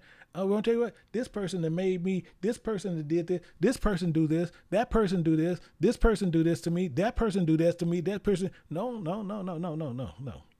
Get that out your head. Take that completely out your head. You got some dross in you that you need to get out of there. Because if it's somebody else that making that dross there, he's going to remove that dross automatically once you submit to the dross. And you know what your dross is. You want to be a golden child? Okay, you get rid of the dross. You hold on to it. Everybody remember the jerk? Just think about the jerk. I don't have a video, but just think about the jerk. As he walking, he said, all I need is this. And he walked in this, I want this. Walk in, I want this. Walk in this, I want this. Get rid of the dross. See, when people sit there, you got to remember this and never forget this. People are not going to put you in hell. You going to put you in hell. People are not going to put you in heaven. You going to be able to be worthy to be brought up by God to be put in heaven. So if you decide that you're thinking that people, based on you going to do something based on what people do, and you got that dross in you and not working on yourself, you're the one with the problem. You got dross in you. Well, how you got dross in you? That's the reason you got the problem. But I don't have a problem. Okay, but this is wrong with you. Yeah, this is wrong with me. But I don't know why. I don't know why I had this issue, because you got dross in there. But how I got dross? Because you got the problem. Just like the man on first. Just like the man on first. And you see this here, and he says, because now you're going to be tried. So let's go down a little bit more. And it says, believe in him, including he will help thee. Full thought. See the semicolon there.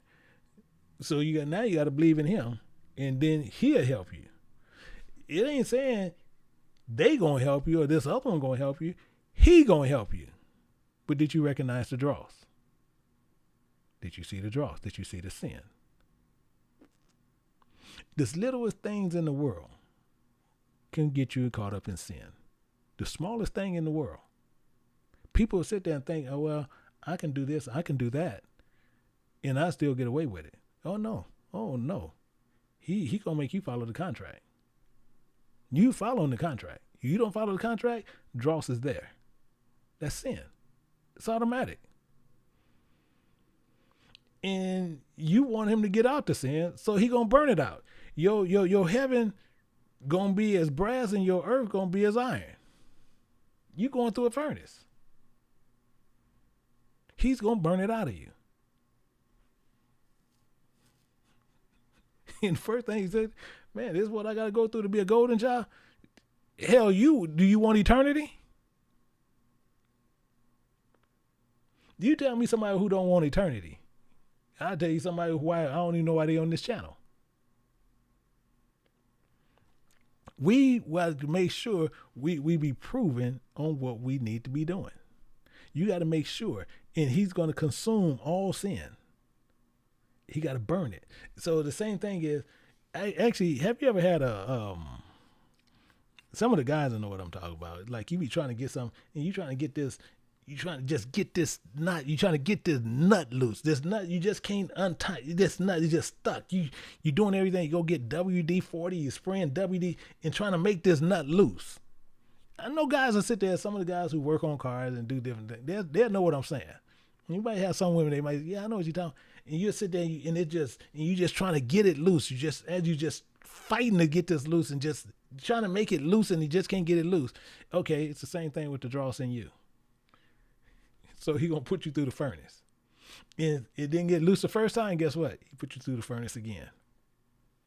It didn't work that time, he put you through the furnace again. It didn't work that time, he put you through the furnace again. It can be for the simplest things.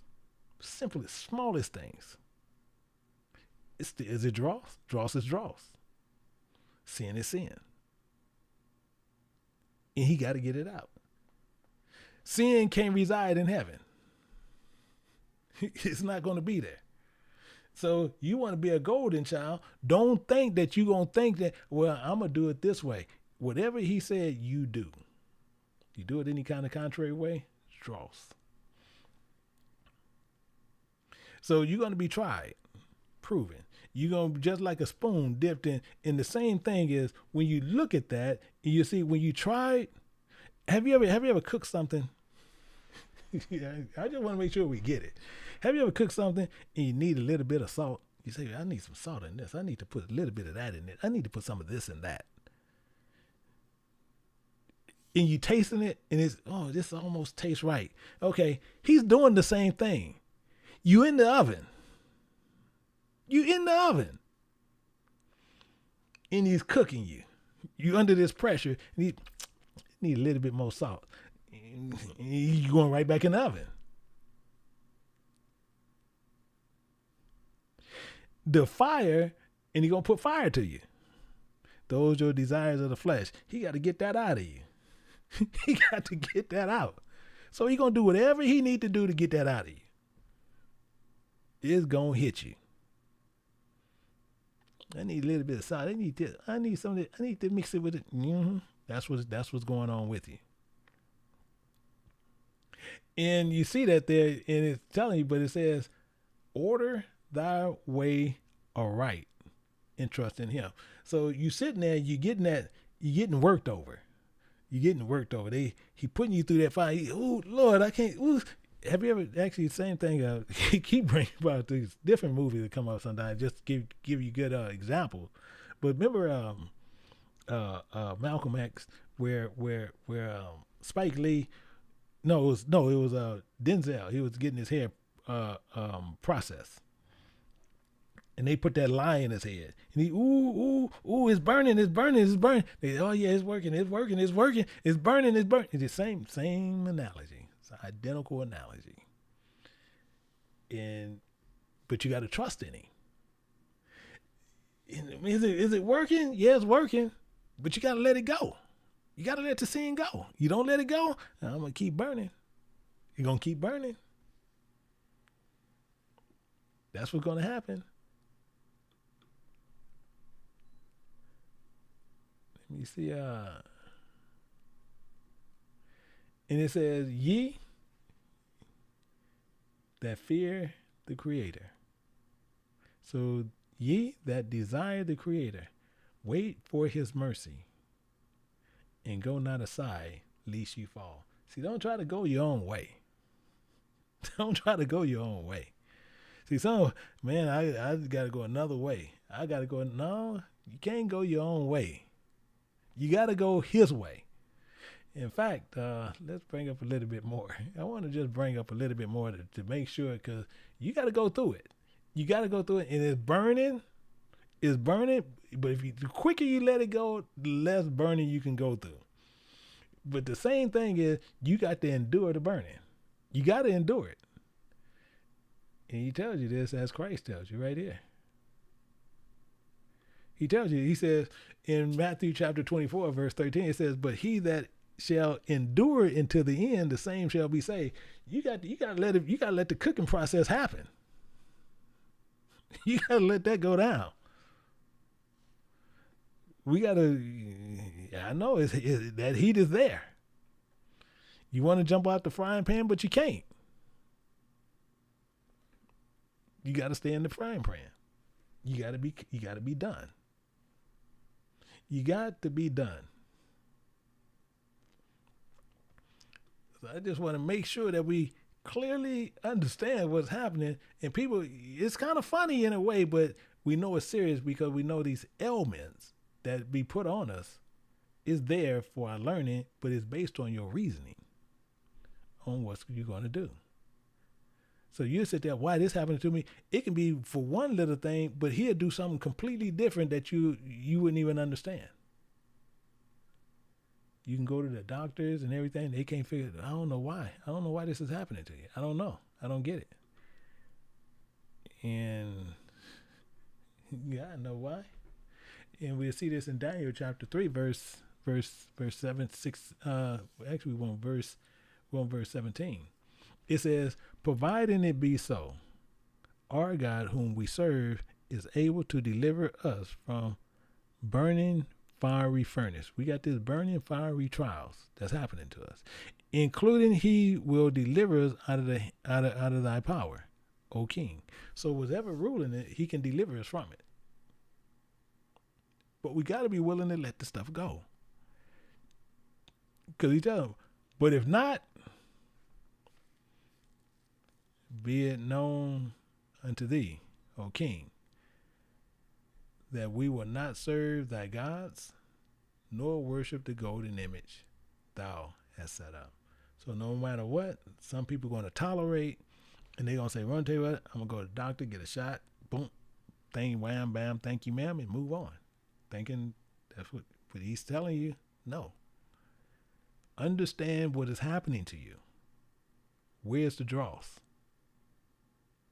Where is the dross?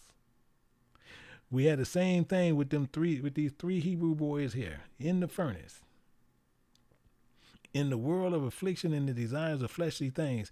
And we have to choose either good or bad. We must endure this until the end. And the ones who endure to the end is the same ones going to be saved.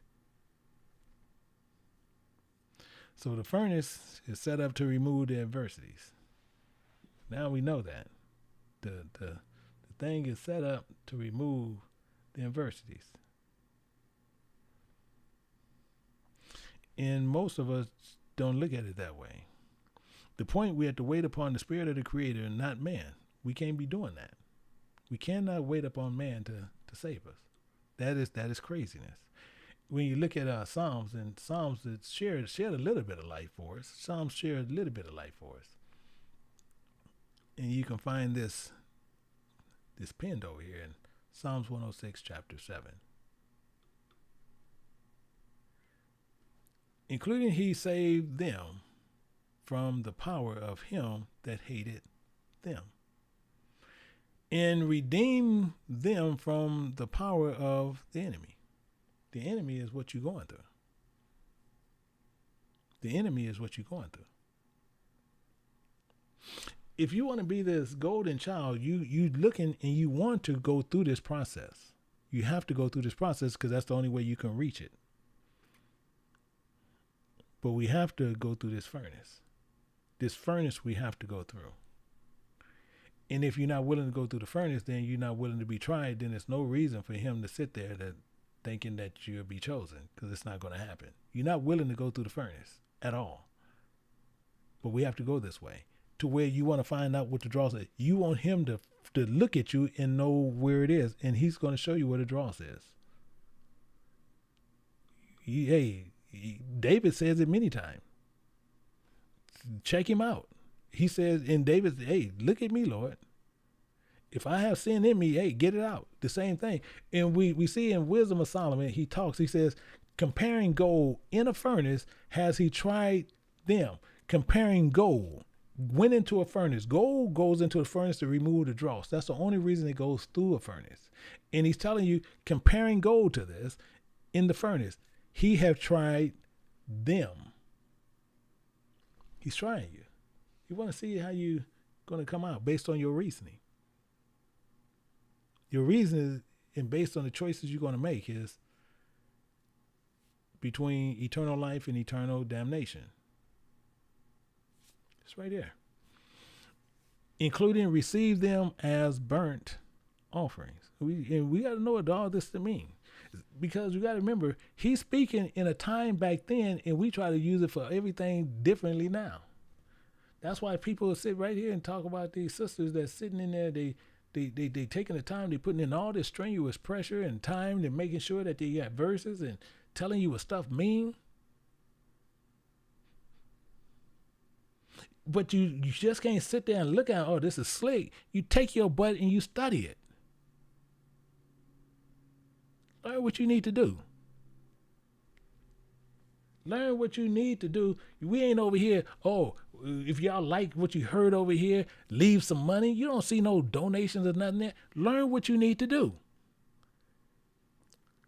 Because he want to receive you as a living offering. That's how he wants you. He wants you to be a living sacrifice unto him. And a sacrifice ain't nothing but an established covenant. He's telling you up front all what he's talking about.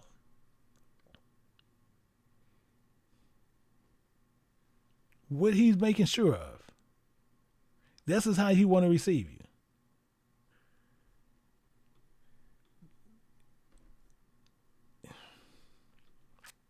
You know, sometimes it gets tough. Sometimes it gets tough, and sometimes I just have to pause because it sometimes some things will make me angry, and because you try to talk to people and people, another ball game.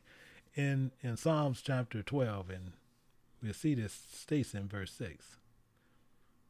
The words of the Spirit of God are pure words. The words of the Spirit of God are pure words because it came from God. It's going to compare something. He's back to comparing it again. Comparing silver tried in the furnace of the earth. Purified 7 times. It's going to be purified 7 times, meaning it's going to be purified 7 times until death.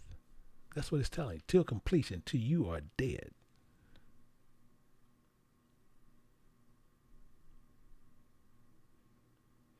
So those words are pure that he's telling you. When he's sitting there telling you what you need to do in this life, and you choose not to do it, then you choosing your own way. He separates himself from that. His words are pure. As same way as tried in the furnace of earth. Purified 7 times. The word is God is planted in us. It's planted in us. In fact, let me show you something. Let's run a little bit different. Make sure we can understand this. In Luke chapter 8, and picking it up at verse 11.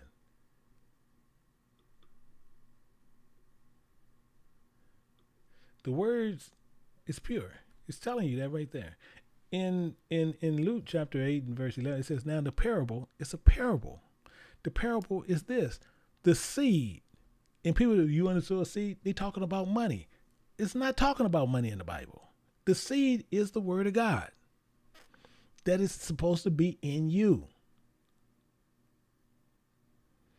We're the earth. Actually, let me show you. I want to go through a couple of places. I want to see. We'll go here. We'll do it here. I just want to make sure you leave here and you go to hell. It's your own dang fault. That's what I want to make sure of. It says the Creator created man from the earth and turned him into it again. So you're going to come over earth, you're going to go back to the earth. I'm telling you this right here. And he's telling you also he created you from the ground. In Genesis chapter 2, verse 7.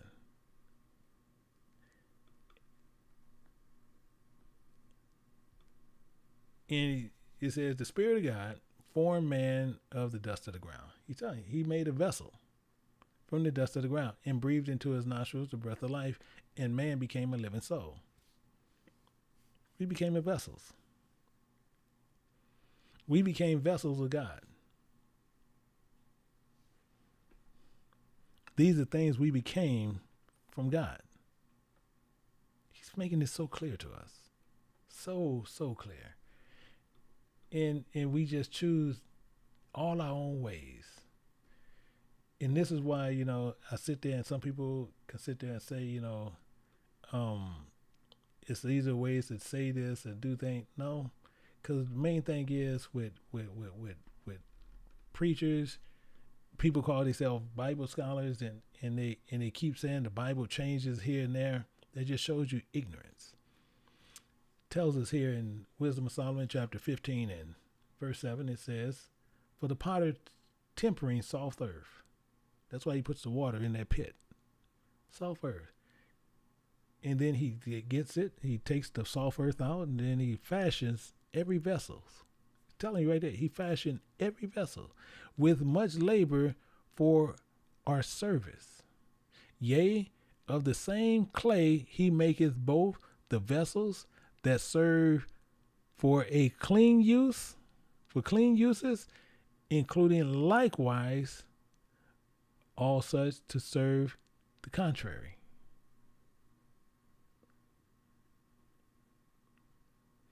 But I promise you, a ton of people going to go the other way. Tons of people going to go the other way. But what is the use of either sort for the potter himself to judge? He's the teacher. He's the teacher.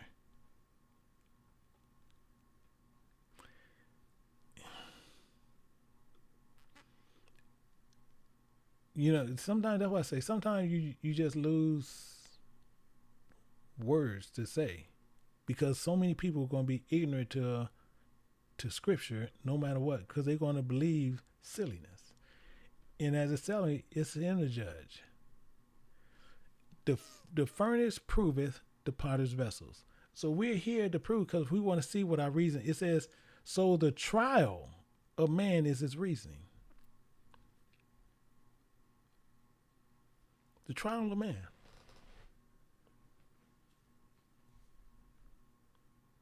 M-A-N. So that's talking about man or woman. So when you're sitting there thinking you can do something contrary, you have people who sit there, well, I'm going to go and I'm going to do this my way. I'm going to get divorces. I'm going to do all this thing my way. And he already told you right up front. And you done came to the truth and you sitting there saying, I'm still roll this way. No, he going to hold you accountable. He's holding you accountable for those things. Oh no, I'm going to go ahead and I'm going to eat this the way I want to eat it. No matter what, I'm still good.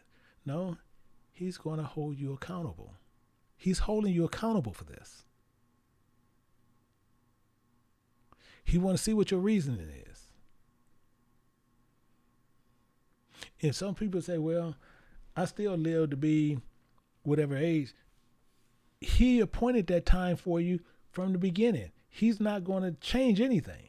If he appointed to you to live 100 years, you're going to get the 100 years whether you live it good or bad. You're going to get the 100 years. If he appointed for you to live 90 years, you're going to live 90 years good or bad. It don't matter. He reigned upon the good as well as the evil. It don't matter. Are you going to get into the kingdom of God? You going to get into the eternal place? No. Because it's based on your reasoning. It's not oh God, I didn't know. Oh man, you got me on that one, man. I lived that life and now, oh yeah, now I know I can come over here. No. It was based on your reasoning there. This second resurrection, you don't have no power. You don't have no power over here. Your reasoning was jacked up. So since your reason's jacked up, no, you're going to stay there. You going over to the lake of fire. This world, this heaven going to be as brass, the earth going to be as iron. And this furnace that I have you in going to prove the vessels that I'm going to have it, because I've got to see what, with this trial, what's going to be your reasoning on this. Are you eating clean and unclean things? That's a defect. Fornication, defect. Adultery, defect.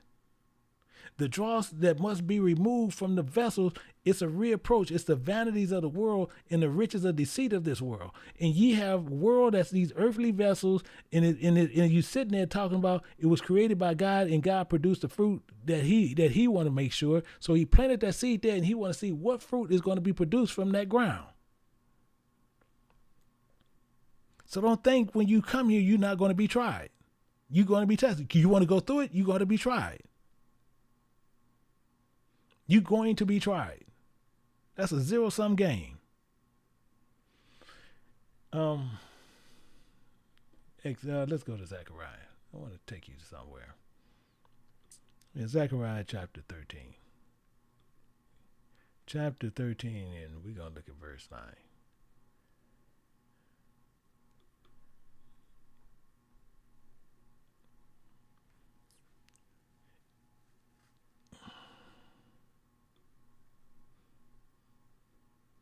Verse 9. Even before I even said it, I highlighted it because I want you to see it. Even before I say it, I want you to see it before I say it. And I'm doing that for a reason. And I'm going to tell you the reason why. Because I want people really to understand where I come from. When people sit there and tell you out of their own mouth that God's word changes, or they sitting there talking about God made a better law, God did this, and he's telling you he's doing the same thing, I have no respect for you. None. I make that clear. And people want to sit there and they want to talk about all these other things about, oh no, God loved the sinner but hates the sin. Can't show you not one verse that says that. So he comes here, and the same thing, like I said, you have elders here. Some come with nourishing type ways and to tell you things. I come with information.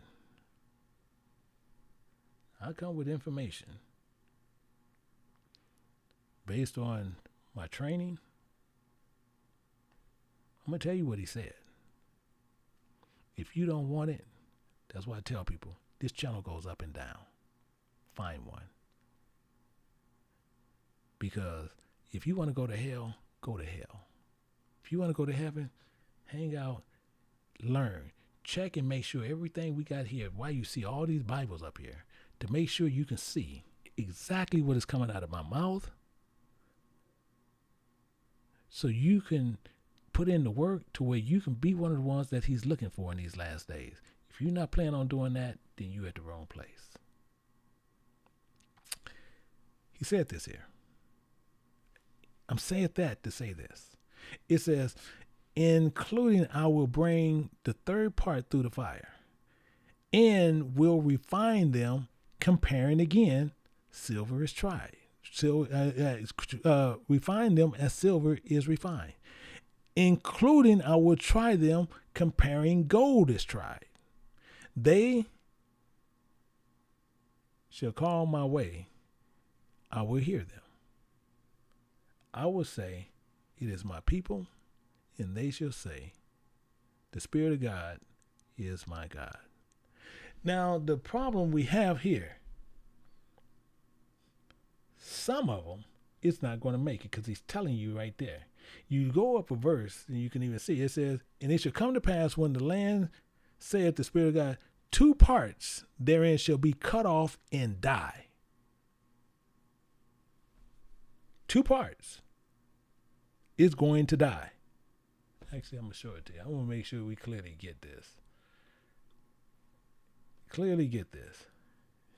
And then people will find out why, most times, a lot of times, why I speak the way I do.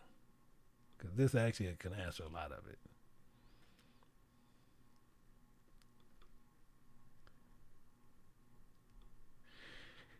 In 2 Esdras chapter 14, picking it up at verse 11, for the world is divided into 12 parts. 12 parts, 12 tribes, including 10 parts are gone already, the half of a 10th part. We're bringing this into a regular way to where we can put it where the ghosts can get it. A whole lot of us is not going. That's something you need to get through your head. A lot of us is not going, because no matter what, as we going through this furnace, we're going to base what we're going to do and what we're not going to do on our own, and not according to God. And you think some of the little things that you think that you don't have to do, that he already said in the contract, you feel you don't have to do, is counting against you. And you don't even figure that out. You haven't even figured that out. That's why he put in there, some going to make it in on 30-fold, 60-fold, and 100-fold. If you're at 29.999, you ain't getting in. I said all that I'm going to show you something. Because the same thing with the camps. And same thing, I don't have no sympathy for camps. Because camps, they teach you some of the dumbest doctrines in the world. Some of the dumbest doctrines in the world. And people will sit right there and listen to it. They sit there and play these little dumb games. Little dumb games. Oh yeah, we're from this tribe. How in the hell you know what tribe you're from? And when you get to Genesis 49, 5 through 7, he mixed Levi and Simeon together with all Israel. But they'll play the stupidity, the ignorance. So we look here and we want to show you something. I want to make sure you clearly get what's going on. I want you to understand exactly what is happening. And you'll see this here where you'll see why he's saying things a certain way and what we need to get and clearly understand this. And I'm going to show you something where we're going to look at this. Put this in your back pocket and don't forget this as we go through. In Genesis chapter 49, I'm going to start it at verse 1, but we're going to focus on verse 4. But it says, and Jacob called unto his sons and said, gather yourselves together that I may tell you what shall befall you. Tell you what getting ready to happen to your butt. You getting ready to go through a furnace. You getting ready to go through this, and you're going to have adversity. And based on your reasons, it's going to be what your outcome is going to be. based on what you do, based on how you think, based on what the actions you do, is going to be your outcome.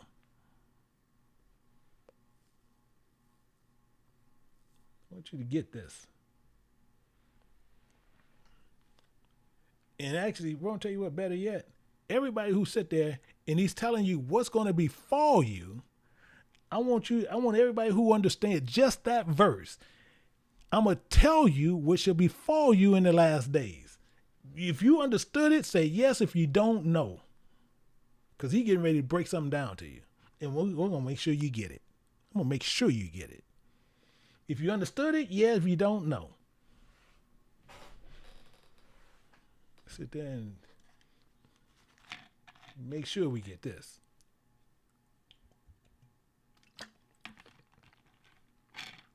Okay.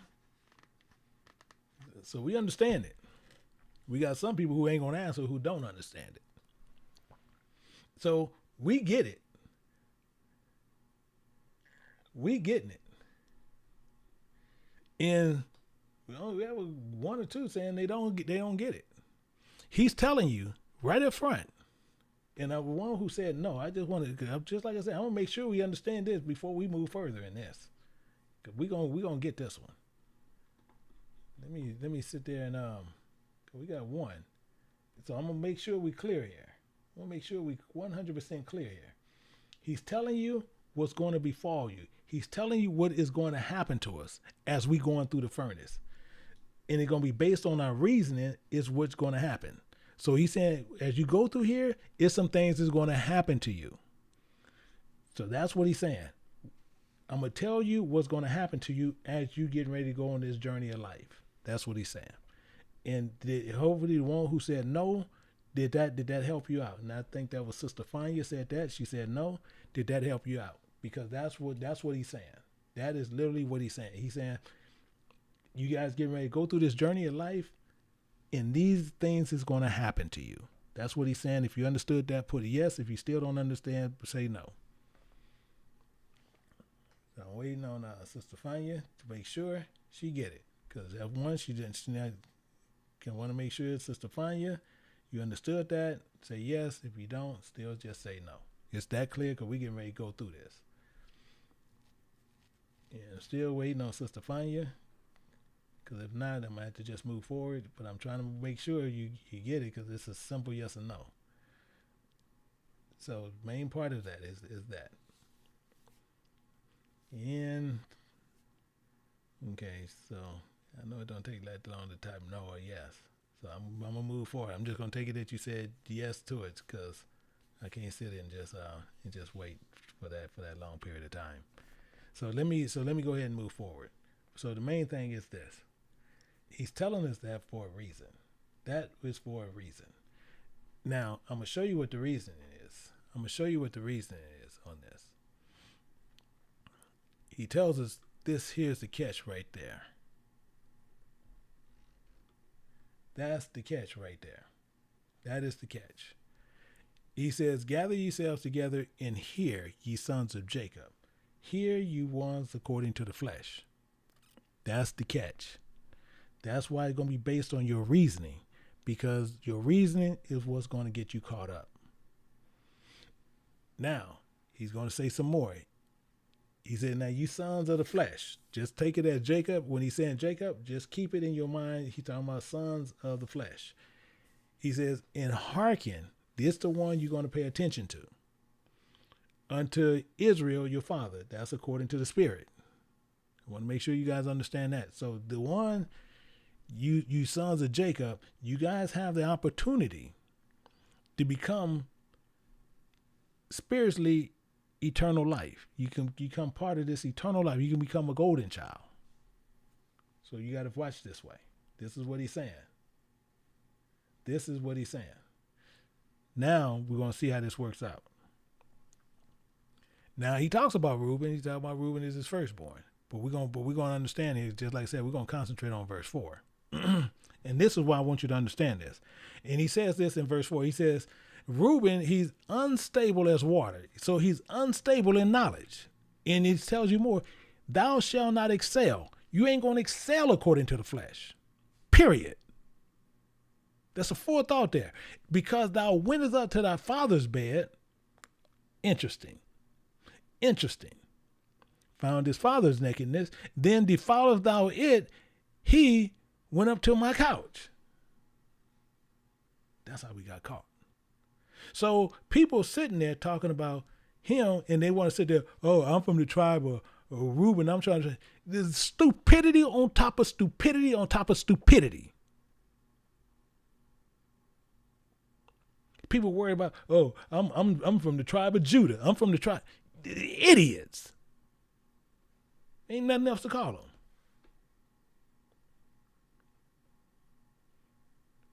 Let's go down a little bit. We're going to look at Simeon, Levi.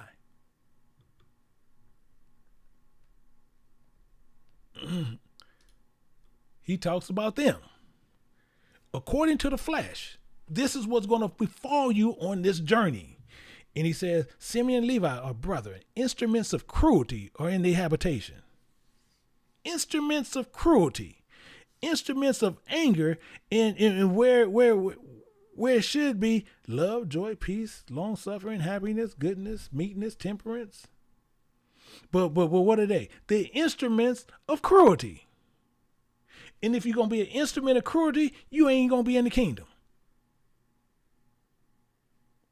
If you one of these instruments of cruelty, you ain't going to get there. But people will sit there in their teeth, oh, well, instruments of cruelty, oh, yeah, they know how to follow orders. The stupidity on top of stupidity. He's telling you this will befall you, this will keep you out the kingdom. Oh, my soul, thou come not in thy secret, and then into the assembly, my honor. Be not thou united, for in their anger they slew a man. In their self-will they dig down a wall. Cursed be their anger, cursed is their anger, for it was fierce.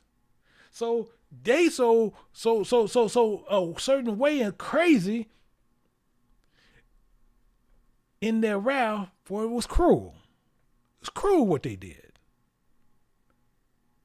He said, I'm going to divide them in Jacob. I'm going to divide you throughout your brothers. And I'm going to scatter them in Israel. So now you're just going to be amongst all Israel. But if you get caught up, according to the flesh, you ain't in there. But it gets better. Yeah, it gets better. We got Judah. Where we got dumb dudes out here from camps talking about, I'm Judah. Where you from? I'm from the United States. Oh, you Judah. Dumb as rocks. Not one of them can prove to you that. Not one. Because they got to be able to prove that where they scattered in all Israel, Simeon and Levi. So let's look at it. Let's go down to Judah. We're going to pick it up at verse 10. We want verse 10. And it tells us about Judah. It says, the scepter shall not depart from Judah, nor the scepter should not depart from Judah, nor,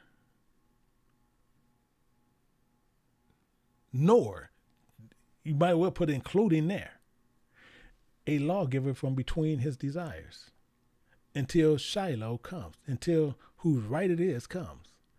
Including unto him shall the gathering of the people be. The gathering of the people is whose right it is.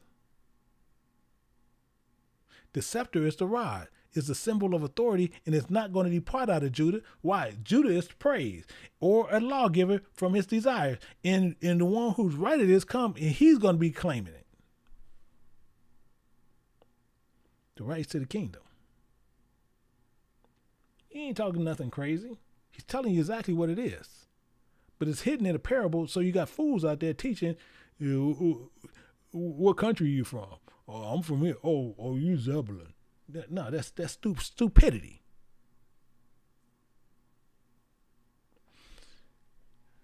Let's look at Zebulun.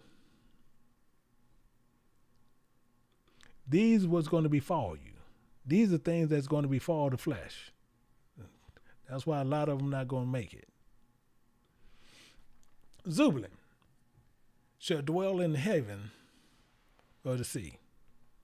He shall be for a haven of ships.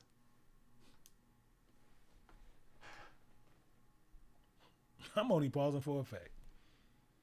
He's going to be a haven of ships. His border shall be Zidon.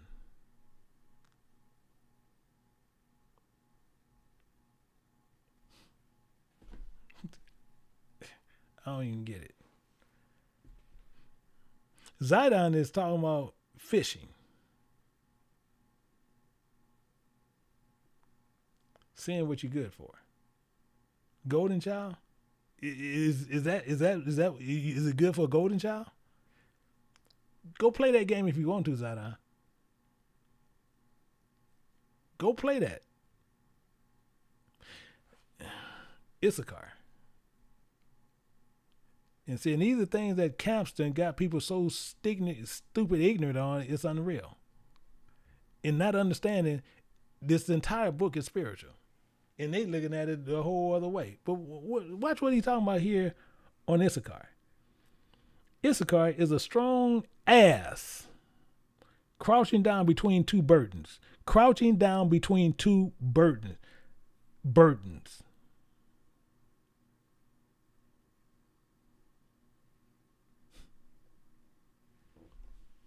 I'm only pausing for effect. You crouching down because of two burdens.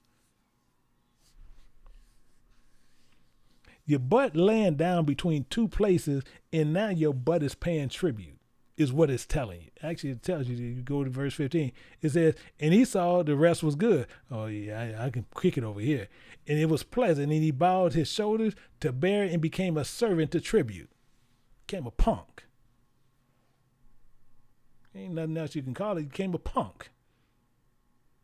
Became a wimp. This is what's going on.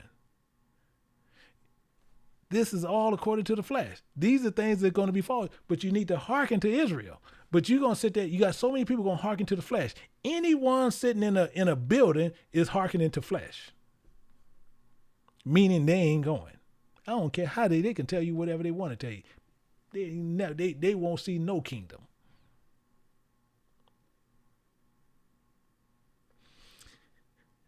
Let's go to your old boy Dan. Your old boy Dan. We go, old Dan. Old Dan. Interesting Dan. Dan, you know Dan got kicked out. Because Dan's a snake. How many snakes we got dwelling around with us?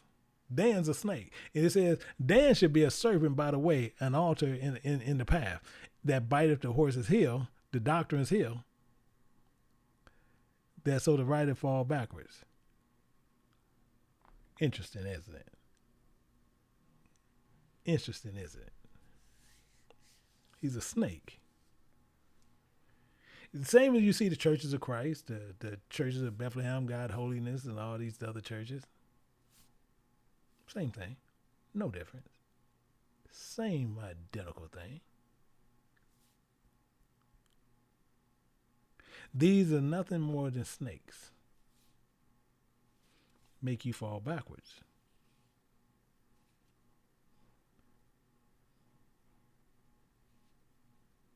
To make you fall backwards. Then you got Gad. You got Gad right here. Gad, a troop shall overcome him, but he shall overcome at last. He should overcome at last. How? The same analogy you can compare like Crips and Bloods, gangs. We should overcome at last. At one of these times we're going to overcome that. But it's just like Crips and Bloods. Fighting over a color. A color. But we can't forget our man, Asher. Can't forget him.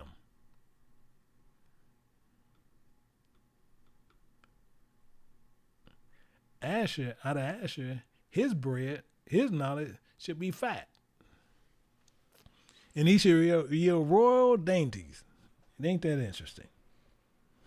Isn't that real interesting? Because we got to understand what this is. This fat. So he got this vainglory, including he's going to yield royal things in this royal power, his sovereignty, and this dainty. He's talking about his desires. But is it the golden child? No. It's Asher. If you're trying to come in according to the flesh, you're not going to make it. If you're trying to come in according to the flesh, you're not going to make it. You got Naphtali, a hen loose, give it goodly words. Interesting. A hen is a deer, giving goodly words. The one that like to go run and tell that, go tell this, go tell that, go tell this, go tell that. They like to talk all this stuff. They tell you, God, they the ones that tell you God hates sin but love the sinner. They the ones that tell you that. That's them. That's them. In fact, we'll look at something real quick. We'll go to Psalms in 119. Psalm 119, 163. Psalms 119, 163. Oh, shoes. It won't go there. Let me see if I can change the size and make it work.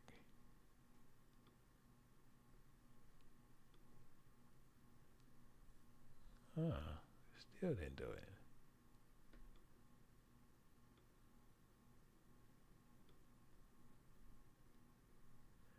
That might, 119, but 163. That actually pulls it up. Then I might have to stretch it back out. But he tells you right here. He says, I hate an arbor lying. He hate an arbor lying. It's right up front. He hate an arbor lying. But thy law do I love. So he hate lying. He ain't having it.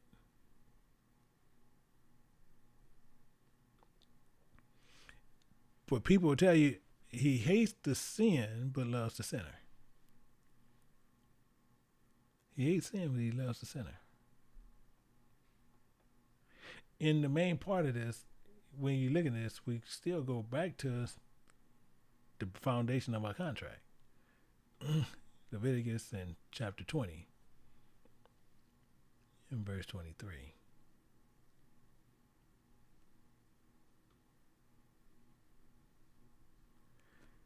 Including ye shall not walk in my manners of the nations which I cast out before you, for they have committed all these things, including therefore I hated them, I armored them.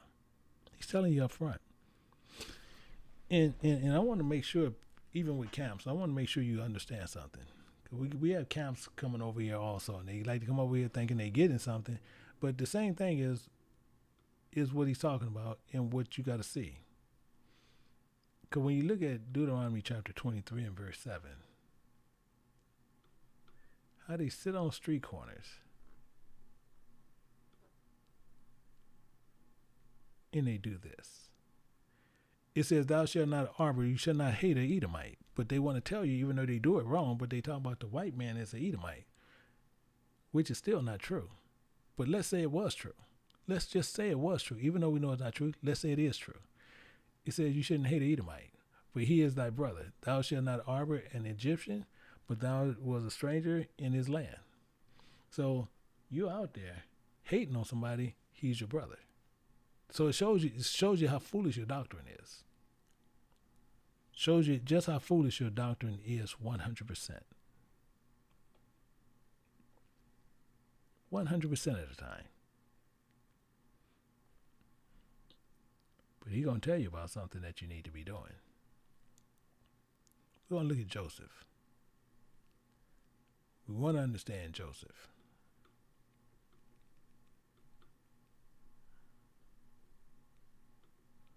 And it tells you Joseph is a fruitful broth. He's a branch. He's a fruitful branch, even fruitful broth by the well, whose branches run over the wall. He has ran over the wall. In this, explain some of this to you to make sure we can understand exactly what was going on. Actually, I want to tell you what? I'm gonna actually show you what he did. Better yet, I'm gonna show you what he did. But I was gonna tell you about what he actually did, but I'm gonna show you what he did. And basically, what he was doing, he got these brothers, and I'm gonna say it was 10 because I don't think Benjamin was against him. That was his main brother from the same mother. Both of them was from Rachel. But the other 10 was against him. And they was archers. Archers is breakers of the bow. Actually, it talks about that. And you'll see, you'll see as it goes down, but we'll get down to it. And that's what they are. And what it was doing, he was having these dreams, and he was telling these dreams in these parables. Basically what they were doing. And they was hating on him for doing that. They was hating on him on that. So as he constantly went through it, they just hated him more. And actually in verse 23, you'll see that's what it's telling you this right here. I want to sit there and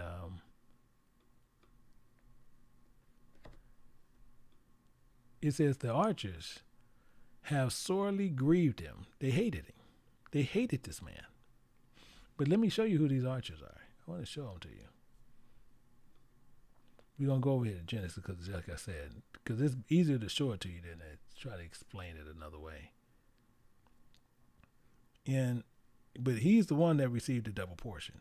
It was him. I'm going to show you that, then we're going to go see what happened. In Genesis 48, we're going to look at verse 20, 21, and 22. And we'll see this right here, where you see where he's talking. It says, and Israel said unto Joseph, he says, remember I die, but God shall be with you, including bring you again into the land of your fathers. Moreover, I have given thee one portion above thy brethren, which I took out of the hands of the Amorites with the sword and with my bow. But I want to show you what happened with Joseph. I want to show you what went on with Joseph. And we'll see more so what's going on here. Let's go down to verse 50. I want to show you something. In verse 50, we'll pick it up at verse 15. Show you something with Joseph.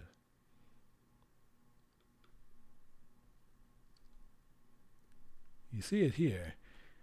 And when his dad died,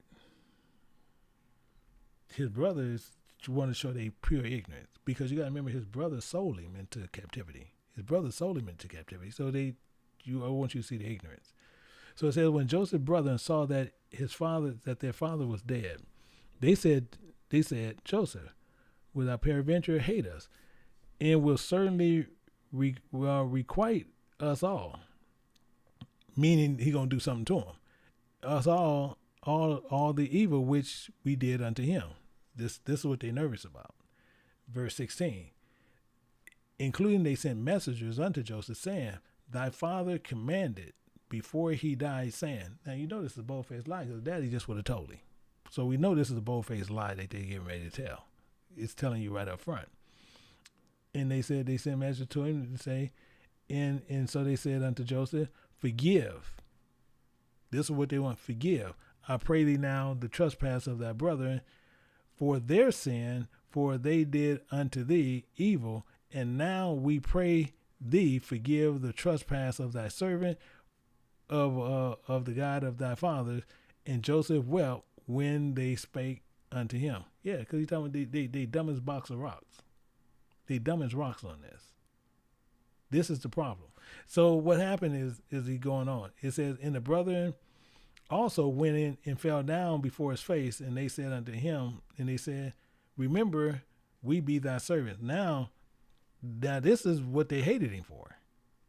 Actually, I'm gonna show it to you. This is what they hated him for. We're gonna go to Genesis 37. And we're gonna look at 6. Watch what happens here. We're gonna go down a minute.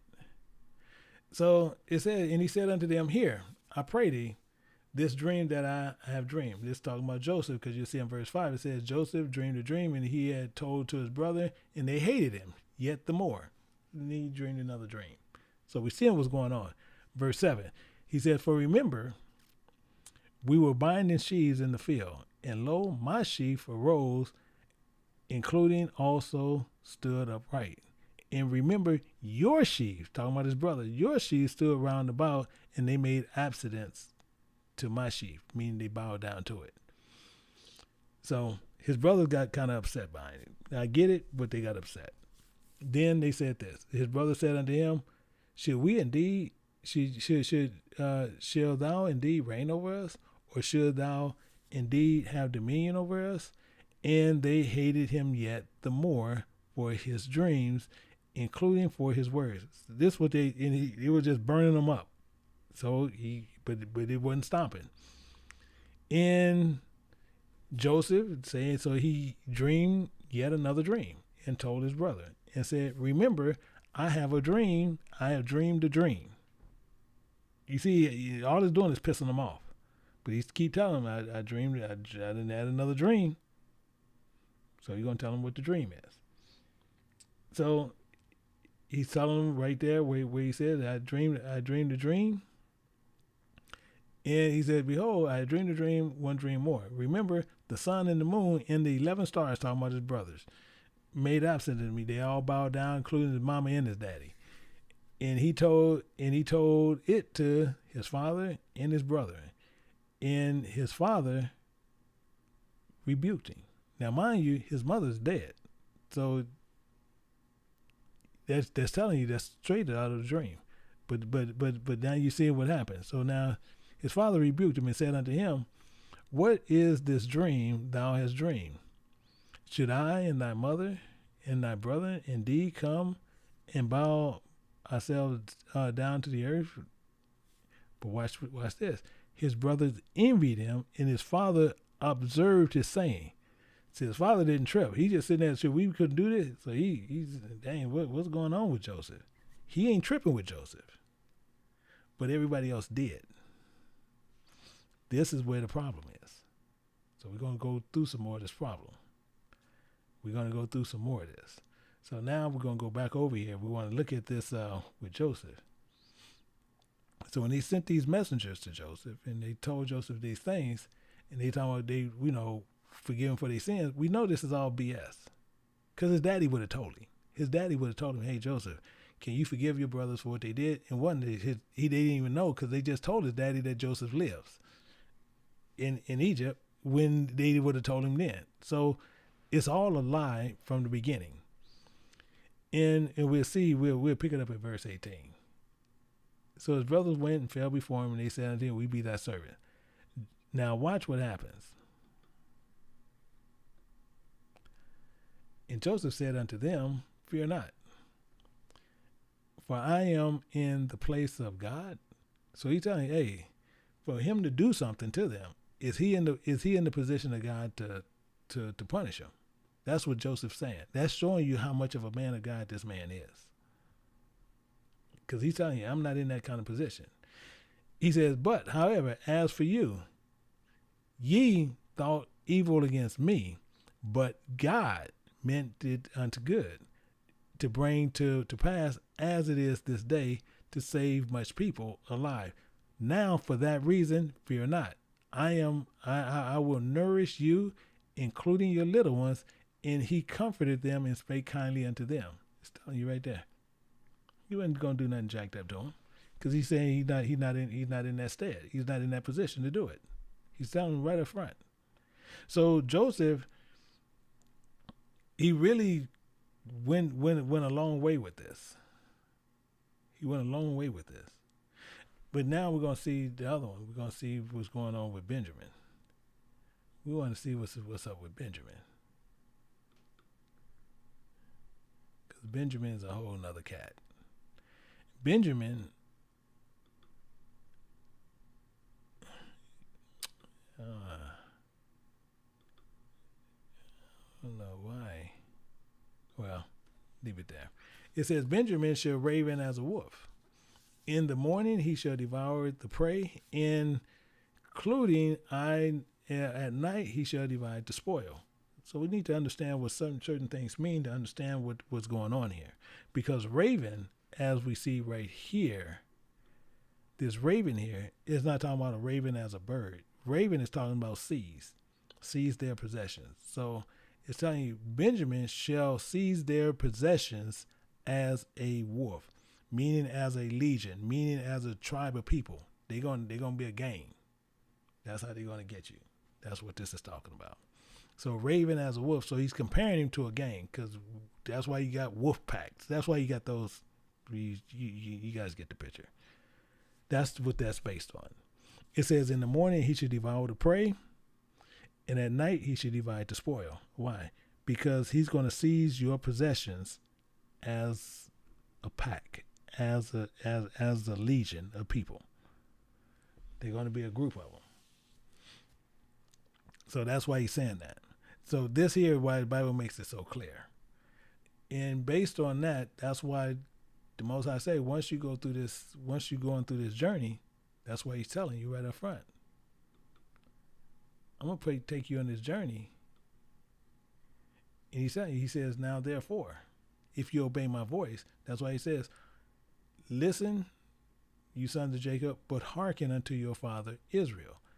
And now for that reason, if you obey my voice indeed and keep my covenant, you should be a peculiar treasure unto me above all people, for all the earth is mine. That's why we stay obedient to God.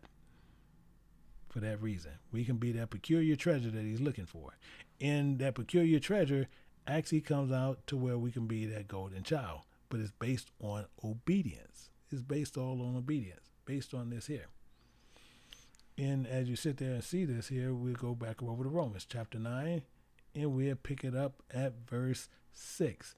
Because he's telling you, right up front,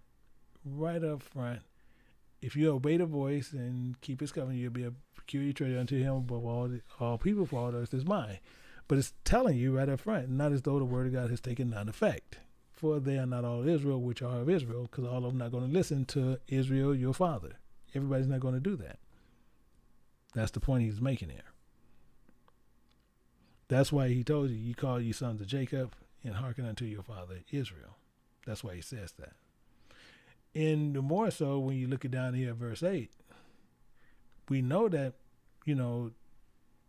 those tribes is from their father Abraham. But it's telling you, that is, they were children of the flesh. You from the sons of Jacob. And it's telling you the same thing. These are not the children of God, but the children of the promise of Israel, accounting for the seed. That's why he makes this clear. But we have to be willing to go through the furnace. This is the whole object of everything. We have to be willing to go through the furnace. And the ones that's willing to go through the furnace to where you can be checked, you sitting there, that's something you do willingly, not sitting there you do grudgingly. You got to do this willingly. Everybody understand that, and make sure you get that in your head. You got to do that willingly, and it tells you this in Psalms chapter 119. We'll look at Dalit. My soul cleaveth unto dust. Quicken thou me according to thy word. We actually asking for this. But most of us won't do it. We're asking for this to happen. But how many of us really asking for this to happen? How many want to be quickened? How many want to go through the furnace? How many really want that? That's the point. A lot of us don't. A lot of us don't want to. We don't want to go through it. Because it's not there. It's not there. In Psalm 66, it says something that's you need to dwell on for a minute. Psalm 66 verse 10. You see what he's talking about. It says, for thou, O God, has proved. It's almost something he's done. He's proved us. thou hast tried us as silver is tried. But some of us going to take the shortcut. Some of us don't want to go through this. So with that as closing, I want you to remember this as we go through and understand why we had a problem we have. Going back to Ezekiel chapter 22, picking it up at verse 15.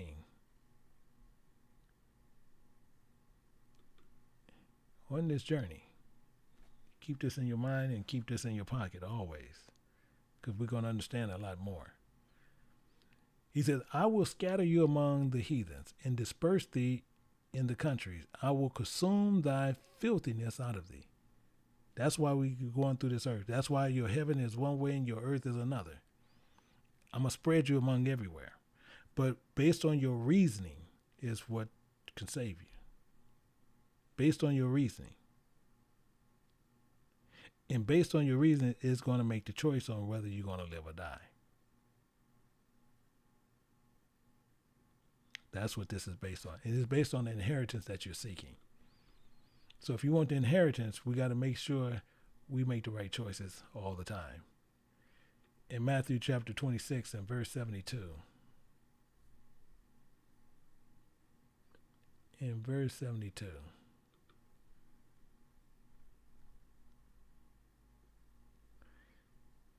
And he again denied with an oath, I do not know the man. Why is this there? Some of us is not going to recognize the word of God. They're going to say, I don't know him. So some of us are going to acknowledge the Spirit of God. Some of us are not. Some of us are not. And we are full of pollution. Full of it. This is what we're going to go through. In 17, and he's telling you right here, when we look at 16, it says, and thou shalt take thy inheritance in thyself. That inheritance is in you. It's in you. In the sight of the heathen. And thou shalt know that I am the Spirit of God. You have that word in you. No matter what, you don't trade it out. But a lot of us are. Because we got to take that as we go through the furnace. And if you let that go, you're going to burn up. You're going to burn up. In fact, when you look at verse 17, it tells you, the word of the Spirit of God came unto me, saying. The word came unto me, saying. He's going to tell you what's going on.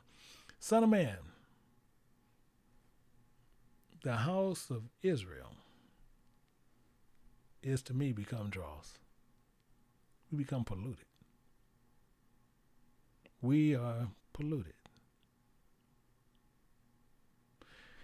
All they are brass and tin and iron and lead and midst of the furnace. They are even the dross of silver of the word. The word is tried pure like silver. Even our words became dross. So we got to remember where that's coming from and why he's saying it in that manner. Keep this in mind and always hold to it, and you'll never forget. So I want to put this right here. We're going to go here to Jude and understand one thing with Jude. We're going to look at Jude chapter 1, and we're going to look at verse 4. Because Jude, this is what's happening in the buildings that people call churches. It says, for there are certain men crept in unawares, who were before of old ordained. They was ordained. They was appointed. They were set apart for this. Remember, he did something good and something bad. They was ordained for this. Whereas old ordained into this condemnation, ungodly men, turning the grace of our God into lasciviousness, including denying the Lord God in our Lord of salvation, Christ. I will therefore put in you remembrance through, though ye once knew this, how that the Creator have saved the people out of the land of Egypt, afterwards destroyed them that believed not. This is clear. This is clear. So as we finish, he tells you, we become dross. Son of man, the house of Israel become dross. They are brass and tin and iron and lead in the midst of a furnace. And what's going on? It says, therefore,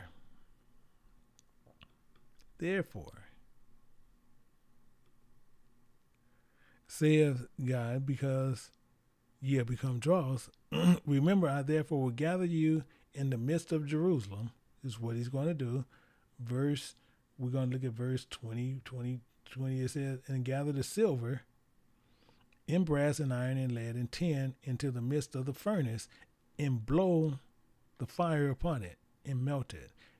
So I will gather you in my anger, in my fury, and I will leave you there and melt you. He's going to get this dross out of us. Yea, I will gather you and blow upon you in the desires of my wrath. Ye shall be melted in the midst thereof, as silver is melted in the midst of the furnace, and ye shall be melted in the midst thereof, and ye shall know that I am the Spirit of God, have poured out my fury upon you. So, my brothers, I just want you to remember this in closing. On why he's doing what he's doing, and he has to do it in this manner.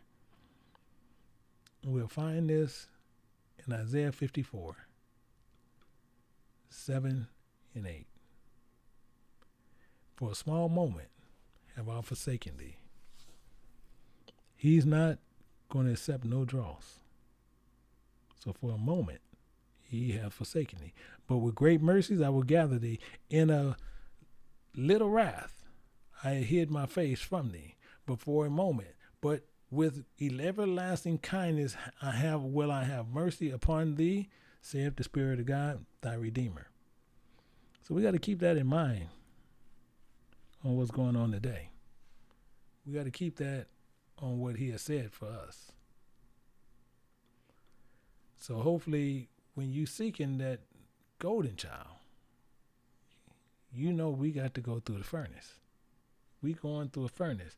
And I have one more thing I do want to ask people, because I do have another teaching that we will be doing at 3 o'clock at King James Bible University based on this teaching here.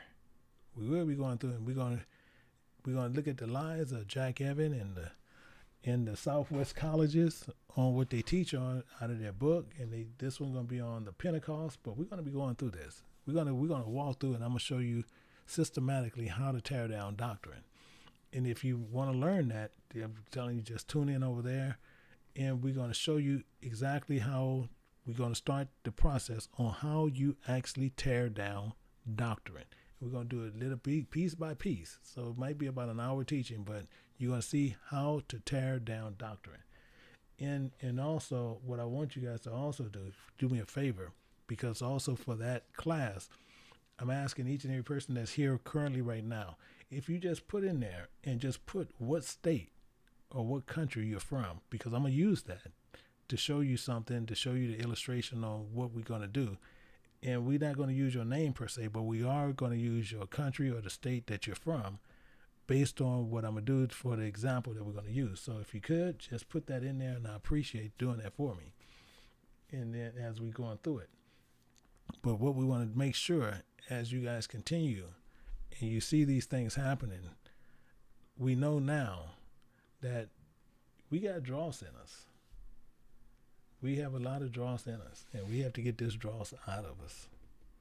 And if we don't get this dross out of us, we're no good to God. Then we absolutely are no good to God. So I ask that each and every person, you guys make sure that you do what's going on. And I'm gonna ask one of the sisters, can one of you, either one of you guys can do it. If you can just take down the not the name, just the locations of where the states are. And then if you can email them or text them to me, I appreciate it. I will appreciate it, because I want to use that for the next teaching that'll be coming up in a couple of hours. I need to use that. But I still want to make sure that each and every person, hopefully with that each and every one, that you understood what a golden child is. You're going to go through some adversities. This we're going to go through. We got to go through the furnace, because we have dross within us. As long as this dross is there, we can be used. So we have to go through this to where we can be used. So if you're looking to be that golden child, you're looking to be that one that he's looking for in these last days, and you want to be tested, you make sure that you want him to check you. You want to be proved. You want to be tested. You want to be tried. So when you find some dross, you know how to get it out, what you need to do to correct it. That's why you can send emails, and people send emails, and then some of them, if we see that it's broad, we do a teaching on it to where you can understand it. So with that, I appreciate each and every person. Appreciate you guys that, sitting over here and finding out what this golden child is. So I thank you. We'll break for now. So until, I believe, 3 o'clock over at King James Bible University. We're trying to have it over there where it should be, but we're having some problems with it, trying to get them live over there. So we're going to keep doing it over at King James Bible University. We can get that straightened out. But until then, I say to each and every person, until next time, I say shalom.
I need you.